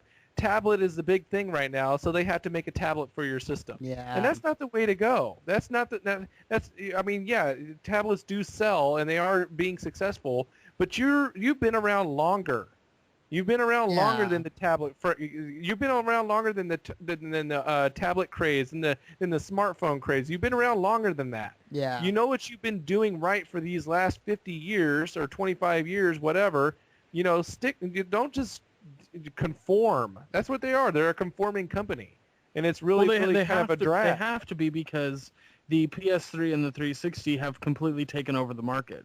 Well, yeah, I know, but you don't see PS3 and Xbox coming out with a tablet or something that's relative to that. I mean, it just sticks out like a sore thumb that Nintendo is doing that, and if they don't do something that sells it, I see it being a flop as well as the Wii. Yeah. I mean, here's I do agree with yeah, you on here's the that. thing though. It's like at least this time graphically they'll be on par with the consoles right now, to where third parties are gonna say like, oh, we can make games that actually look good on their consoles, because before, like with their games on the Wii, the graphics have been like hideous. Like nobody really wanted to play those type of games. Like, do you really want to play a Call of Duty on a Wii? No. And Yeah. I mean, graphics aside though, like, I mean, and I might get some hate for this because this is how I personally feel about Nintendo with what they're doing right now with the consoles. But I will say though, if the Wii U comes out and if it's has something that I enjoy or want to play, or like really comes out and like really shocks me to the point that I really want to get the console, I feel that over the past years, Nintendo has been going away from the hardcore crowd and going more towards the kids, more towards the moms and dads. And I feel that Nintendo's, and especially with the Wii, I feel that the games that they put out there are no longer, unless you're a hardcore Nintendo fan with the first party, because Nintendo's first party games has always been good. But I feel that, oh man, I feel like I'm gonna get so much hate for this. For what I'm about to say. I feel that Nintendo has become a company where they create a toy than a video game console. Yeah, I feel that way too. Yeah. I can see where you're getting at with it, Anthony. Yeah, and man, it's They're creating a toy. yeah, it really hurts me to say it. Well, I mean, it's yeah. true. No, it is a toy. It absolutely is a toy, and I will completely back you up on this, because the biggest thing that I constantly see with the Wii is that, again, and this is something that I noticed when I was working at Walmart, people would buy it, just buy the console itself, and then be like, "Do you guys have any controllers?" No, we don't have any controllers. Yeah. Okay, well, we're gonna go to another store to buy controllers or something to that effect, because they didn't care about buying the games. Like, I think right now my sister is buying games for my nephews, because my nephews are supporting Nintendo. I mean, literally, like, I mean that in every facet, because hardcore gamers don't, like, they come home from a hard day of work, or they come home from just doing whatever, and they just want to sit back, relax, and play some games. So they don't turn on the fucking Wii unless They turn it's on a their game. Xbox. Yeah, I mean, sitting there using a controller and then all of a sudden have to shake really hard to do something is I don't not want to have fun. to have a workout just to play a game. I've already yeah. worked out. It was 8 hours ago. As good as the new as Skyward Sword is, I don't like playing it because I have to move around. Now I that just might want to sound use a regular lazy. controller to kill orcs. Yeah. That might sound lazy, but I just don't want to. I don't. It's not fun to me. Yeah, I mean, like, if you want an example, like, look at the games that are out for Connect. Like, how many people do you really see really going and flopping their arms and jumping up and down for games that they'll make them on dance? Exception for Just Dance and the other dance game for Connect. Yeah, those ones are doing well. Yeah. But aside from that, you don't really see that many people really wanting to get up and do stuff, because we're lazy gamers. It's just sad to say. Well, You know, Anthony, a while back you mentioned something about the hardcore gamers. I think we're all talking about that. Yeah. One thing I think, one title I think that they can really bowl everybody over, and this is the one that'll blow them out of the water. Mm. They announced Super Smash Brothers 3 4. or 4. Is it 4 now? Oh yeah. Oh, yeah, it is. Oh yeah, you're Yeah. right. You're right. It is 4? Well, they have Okay. they have the one for the 64, the one for the GameCube, and the one for the Wii. So That's good. Oh yeah, point. yeah. Brawl was the third. Yeah, Super Smash Brothers 4, and they have to make sure somehow it's not motion controlled. It has to be controller somehow. They got to figure out something to do that because I do not want to play Smash Brothers Brawl or Smash Brothers and flailing my arms around at the same time just to You knock Pikachu off Yeah. the screen. You- You know, gaming, motion gaming is simply a gimmick. it is. I know. It is It, totally it has is. been. It has been. You know what I really like? kind of a joke. You know what I would like to see though? I mean, like I think Brawl would speak a lot to a lot of people who enjoyed the last one, especially the fighting game community. Although that's a whole nother topic. It won't- Yeah, the last one. Yeah, it was very, very well done. Yeah. The thing that I will say though is like I would really love to see another, kind of like another Metroid game, but in the same vein of the whole Metroid Prime series, because that was cool. Yeah. That was pretty cool. Well, the latest Metroid game had I can't remember what it was. Metroid Other M. That was Yeah, I think that was a recent one, right? yeah. That came. Yeah, Metroid Other M was the newest one. Yeah, that integrated Metroid Prime with the whole first-person view of Samus looking out her visor. They integrated that into it, but it was also side-scrolling at the same time, Yeah. which I thought was a great mashup. It was a little bit more than side-scrolling because they did have the ability. Well, like, I'm not saying it was all side-scrolling, but they added that into it. Yeah. It was it well, went hand in like, hand. well, because that's the thing is like the original Metro or the original Metroid games were side-scroll. They were 2D Right. side-scrollers, which Yeah. are the best in my opinion. They are And then they came out with the Metroid Prime series, was all first-person. person. And then they kind of mixed the two with this one. But what also I that's it. noticed when I played it was that they added that 360-degree roaming environment to kill things. Yes. Yeah. Because the guys from Team Ninja are the Yeah, ones who made it. yeah. So Ninja. I think that they did it incorrectly. I think that they did wrong Made with the first person in there. Metroid. No, not first No. person, but having the third person roaming area like Oh, that. okay, okay. yeah. That doesn't feel very Samus-y. That doesn't feel very Yeah. Metroid. Yeah, 'Cause, it's like, very, also- very open. Yeah. Yeah. Also, I think the biggest thing about Metroid versus other games is the exploration. Yes, that was the thing that Yeah. was missing in the last game. Yeah. And even though, yes, like taking different ideas or taking new ideas to evolutionize the game, it didn't felt like what previous Metroids has been before. Right. Yeah. Um.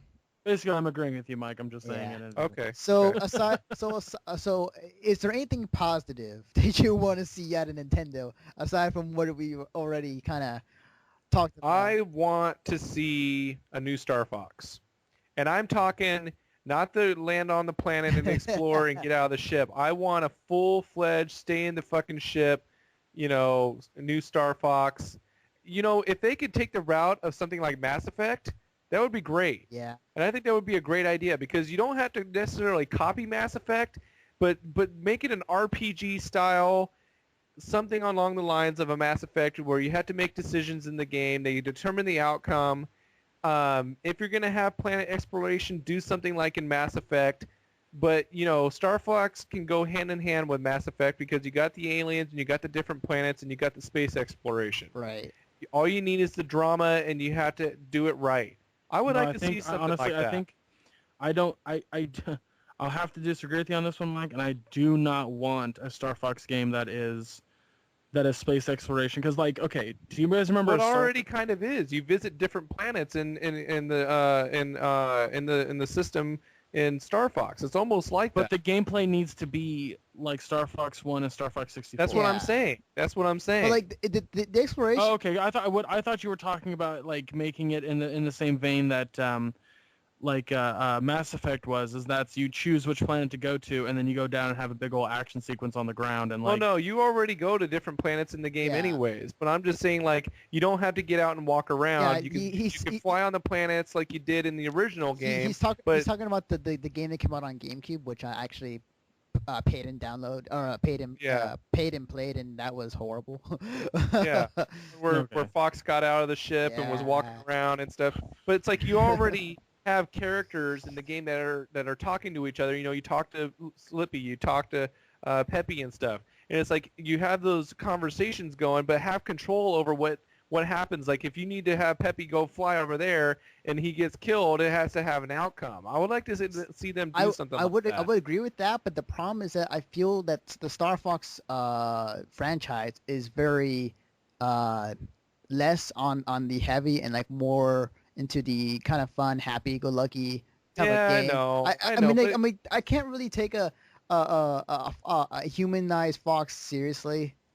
yeah. Like it's but like Hey, I will. I took him seriously when he put those fucking shades on, okay? When he got those shades at the end of Star Fox, it's like, oh, it's on. No, I will say though I like the idea of putting RPG elements in a Star Fox game. Cause Yeah.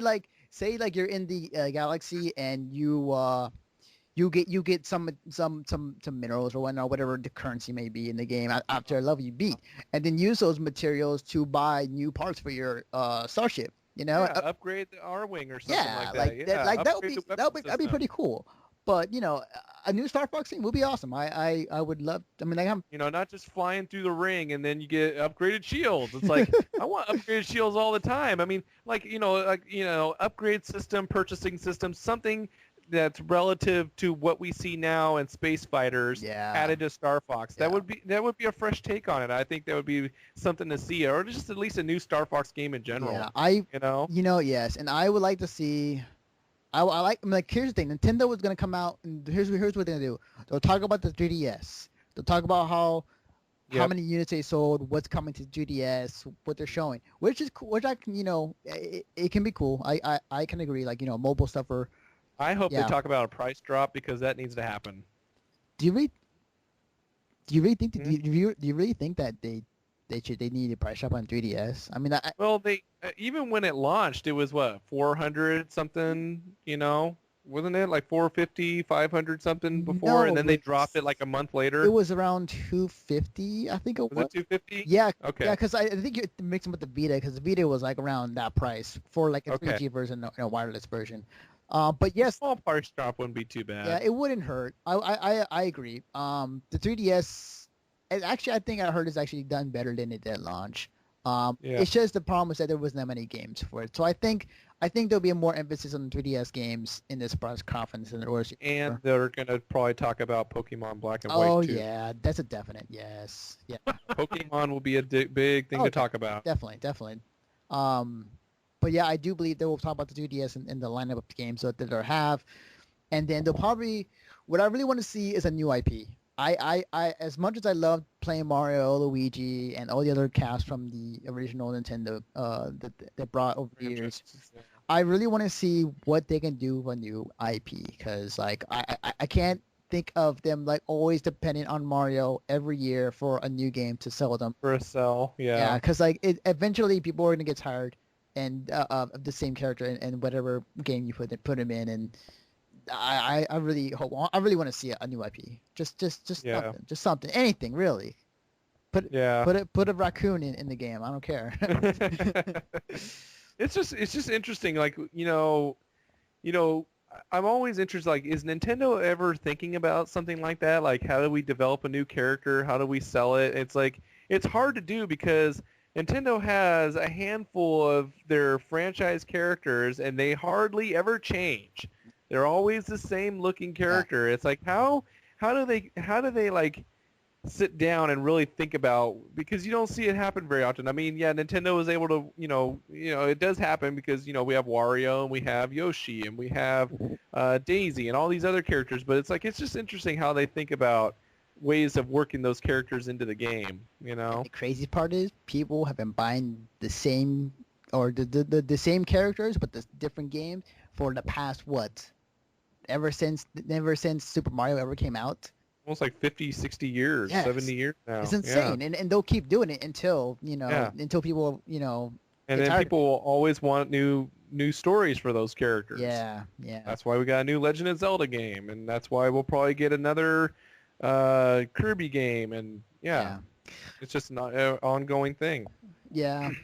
I mean, I think in the end we will all find out when. Oh, you know what? I'm sorry. One more thing, Anthony. You know what Yes. I would like to see a sequel to Hmm. is Kirby Epic Yarn 2. I would Yeah, like to see that. that'd be cool. I I would love enjoyed to the see that. first one. I Yeah. thought Kirby Epic Yarn was a pretty awesome game. Yes. I just want to see a Kirby game that doesn't involve gimmicks like that. You Like, didn't I- like Epic Yarn? I loved Epic Yarn. Don't get me Okay. wrong. Loved Epic Yarn. But I don't think we need a sequel to Epic Yarn. I think we need because we got Party that Kirby Pooper game. Greg. We got that Kirby game this year that came out that was classic Kirby. Yeah. Uh-huh. Kinda. I kind of felt like Epic Yarn was a little classic Kirby, just with yarn. It was so easy. Well, Yes, it was. I didn't mind how easy it was because it was just visually entertaining. Yes, I agree with you. I completely agree with you. I don't know, Greg. okay, You really? I don't know. play? Did you play? the challenge? Did you have to blindfold yourself so you can play the game?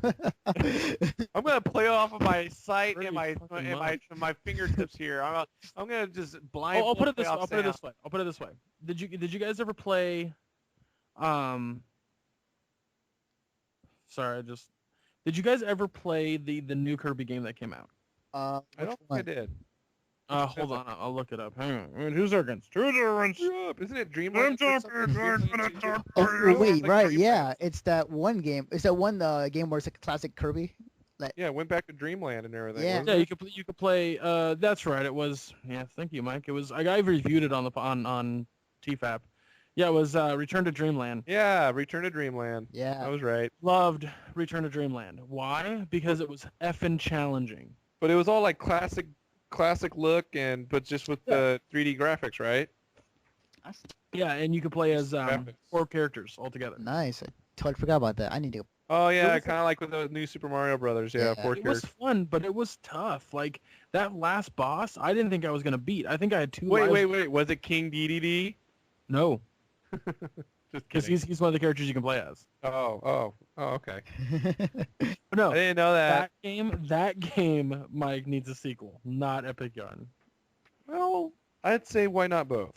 But that's just me. Sure. Yeah. We can totally say, but like I'm down with that. Yeah. Okay, Yeah. Greg. Okay, let me say this. Okay, I agree that Return to Dreamland 2 does need to happen, but Epic Yarn did sell pretty well. Oh yeah. And It was- like, I'm not disagreeing with you, but I'm also agreeing with you that there's a possibility that both of those games could be, either one of those games could be announced. We'll put it on the table like that. Yeah. One or the other, or maybe both. Yeah. But it'll happen either way. Yeah. I'm pretty sure. Yeah. Yeah, I agree with you on that. And we will find out in a couple weeks. We will find out what exactly we'll go down, and maybe we'll listen back to this podcast and like say what the hell what we're thinking. Just to throw it out one more time. Aside from the 3 press conferences, was there any games you guys looking forward to that we haven't talked about? Nothing extravagant. I mean, like, I'm looking forward to more Borderlands 2 information. Yes. I'm looking forward to BioShock Infinite. I really want to play that. I would like to see some more gameplay. Let's see what else. I'm going down a list of stuff. I want to see more on Assassin's Creed 3 and Far Yeah. Cry 3. Yeah. Maybe another new Resident Evil. Oh yeah, But, they'll show a new trailer for that. Resident Evil 6. Yeah. Yeah, they'll show. Resident Evil 6. Oh yeah. Because it's supposed to be, I think, what is it, Leon again, I think, and then Chris Redfield's also in it too. Yeah. And did you? I think they're a tandem in it together. And then like some crazy ass storyline that now like Wesker has a son now. Yeah, right. See, so I'm sure What- they'll show that. What I really, really want them to come out with, like, or at least showcase, is Kingdom Hearts 3. Yes. Oh my god. Yes. Man, I have not heard that title for so long. See, but dude, there's been a lot of people that have been wanting a 3, and we still haven't got it. That's so, yeah. and remember that game that Square Enix like announced back, but we had like seen like very little footage of Final Fantasy Versus. Yeah. Yes. Yeah. Oh yeah, Yeah. yeah. Fantasy Versus. Yes, I mean, because Square Enix is like, they're just as bad as Valve. I mean, like, I swear to God, like, these companies are taking their sweet ass time making these games, but at the same They time, just though, like pushing everybody's buttons because they know it's going to make money. well, It's like we could make the game, but we want to make you squirm a little bit longer. I mean, yeah, but like, then look how Final Fantasy 13 and how that was, it was a good game, but people would crap at it anyways. It's because they still love Final Fantasy 7. What the hell? Whoa! So right now I'm watching a stream right now and some crazy shit just happened. Anyways, I was gonna say, fuck, I just lost my train of thought. Oh, okay, Things and stuff. okay. I'll put out one more game because I think we're running pretty long in this podcast as it is. Yes, we are. I'll put out one more game, and I think this game I've heard an awful lot of good stuff of, and that is the new Hitman game, Hitman Absolution. I heard an awful lot about this game, and I heard that Hitman is back, and they've done this game what it needed to be done, and that's upgrading everything that the last Hitman series needed to be. And not to say the Hitman series has been a bad series. No, it's been really good. But I think they updated everything to modernize the game and actually make it more cool. So Interesting. I'm excited for that. Anyways, all right, guys, we've been here for about, let's see, hang on. This conversations ran on for about 2 hours. It felt like it, but it's only recorded half that time. Oh yeah, that's true. Too. Yes. So I'm gonna go and say we cannot wait for E3. It's gonna be great. Yeah, it's Uh, good. A week away, a couple weeks away. yes. Great stuff. So guys, Mike, where Yes. can I find you on the internet? You can find me on Twitter at StuntmanMike123. Awesome. That's it. No. You gonna I cannot talk today. Yeah. Oh, I should plug our podcast that we're a part of because that's pretty important. Ben would not like it very much if I didn't do that. Yeah. You can also find me and Gregg at artisticalliance.org. We do the freaking awesome podcast along with our freaking awesome host Benjamin Abaya and his freaking awesome twin John Abaya. And Anthony's on there every once in a while. Yeah. Gregg's on there. We're just a whole bunch of nuts. Yeah. bunch of salty. Just a big old bag of salty, delicious No, we're a big old grossness. bag of mixed nuts. How about Yeah. that? That's even better. Yeah. And also you can find episodes of the Overtime on artisticalliance.org, or you can stream us on iTunes for free under the Artistic Alliance Presents, a freaking awesome podcast. And you can also send us emails at fans at artisticalliance.org. Yeah. Awesome. Fans at Artistic Alliance. Yeah. Sweet. I think I got that right. All right, Gregg, where can they find you at? You can find me on Tumblr and Twitter at ShubrockGeek. You can go on to YouTube and type in Shubrock, and hopefully you'll find my page, which is called Level Shubrock, where I upload anything I want, including my long-forgotten series, vlog series called Geek Losing It, where I attempt to lose weight and talk about geeky things, but hopefully I'll get back into that soon. You dropped that like a dead horse. God, man. I want to pick it back up, but my issue is I want to do it in such a way that I can edit it so I can make jump cuts. So that way it looks a bit more fluid, and it doesn't matter. I won't get into that right now. It's You can also- plug time, Greg, not idea time, okay? Right, exactly. Ooh. You can also... What? Oh who no, wants to- sorry. Go ahead. Sorry, I'm watching a fighting stream right now, and I'm seeing some insane shit. But go on. I'm trying to plug myself, and you got what? No, I'm joking. You can also find my podcast that I host called The Overtime, where I talk about topical situations and or play games and or do whatever the fuck I want because it's my podcast. You can find that under artisticalliance.org or go to iTunes and type in The Overtime and find it there. That's about it Awesome. for stuff you can find me on. I'll keep it short. Who wants to find Greg? Get on that now. So You don't want to get on me at all. It's kind of gross. It's kind of warm and fuzzy, though. I wouldn't go with the fuzzy part. It's more like hairless chihuahua. Warm and sweaty. Oh man, wow, it's getting Jeez. it's getting it's getting pretty sexy in here. It's getting hot. Getting sexy. It already was. It already is. You guys talking about my pants been off this entire time. Oh, Oh God, this show just Now, got weird. now it just got dirty. Uh, That's too much. does anybody want to find Anthony? Not really. Not really. I'm gonna go play Diablo right now. so I'll keep. Why did your voice go up? Yeah, I'm sorry. Hold what? on. I'm talking hypothetically for other people who are listening to this podcast. I didn't know people had that high pitch of a sound. Wow. Yeah, some people do. Have you guys ever noticed that when you meet someone that you haven't seen in a long time and you don't really want to, you're just kind of like, "Hi, how's it going? Hi, how are you? I'm doing fine. I haven't seen you forever." Are you Dogs start online? barking for no reason. Sorry, let's let Anthony finish the show. So I'll keep it short and just say that you can follow me on Twitter at Defective Naruto. I'm 2 followers away from getting to 100. Yay. And you can follow me and my works at missionstartpodcast.com.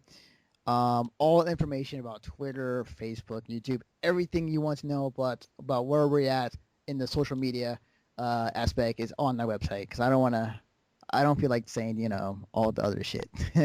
So basically, yeah, do that. But that's it, guys. Thanks again for joining me yet again for a late night podcast. Yep. And I'll throw out one more shout out before we end this podcast. What was I gonna say? I'm so glad and thank you, Adult Swim for bringing back Toonami. Oh my yeah, God. Tom is back. Thank you. I am, and the thing is though, I really want to see. I mean, I'm not sure we'll be at Fanime. I even brought this up at in the boards. If they can like air Toonami at Fanime, like in the stage 0 area where like people walk. Have Steve Blum there to do Tom's voice. Oh man, that'd be cool. But like, oh my, because it's unveiling like on the weekend of Fanime. So, That's cool. but just again, thank you. I'm so glad. Yeah, I'm very happy with that. Yeah. So How cool would that be if the guys at Cartoon Network actually listen to our show or listen to the show, I could. or if they listen to the show, that'd be so cool. That would be. That would be.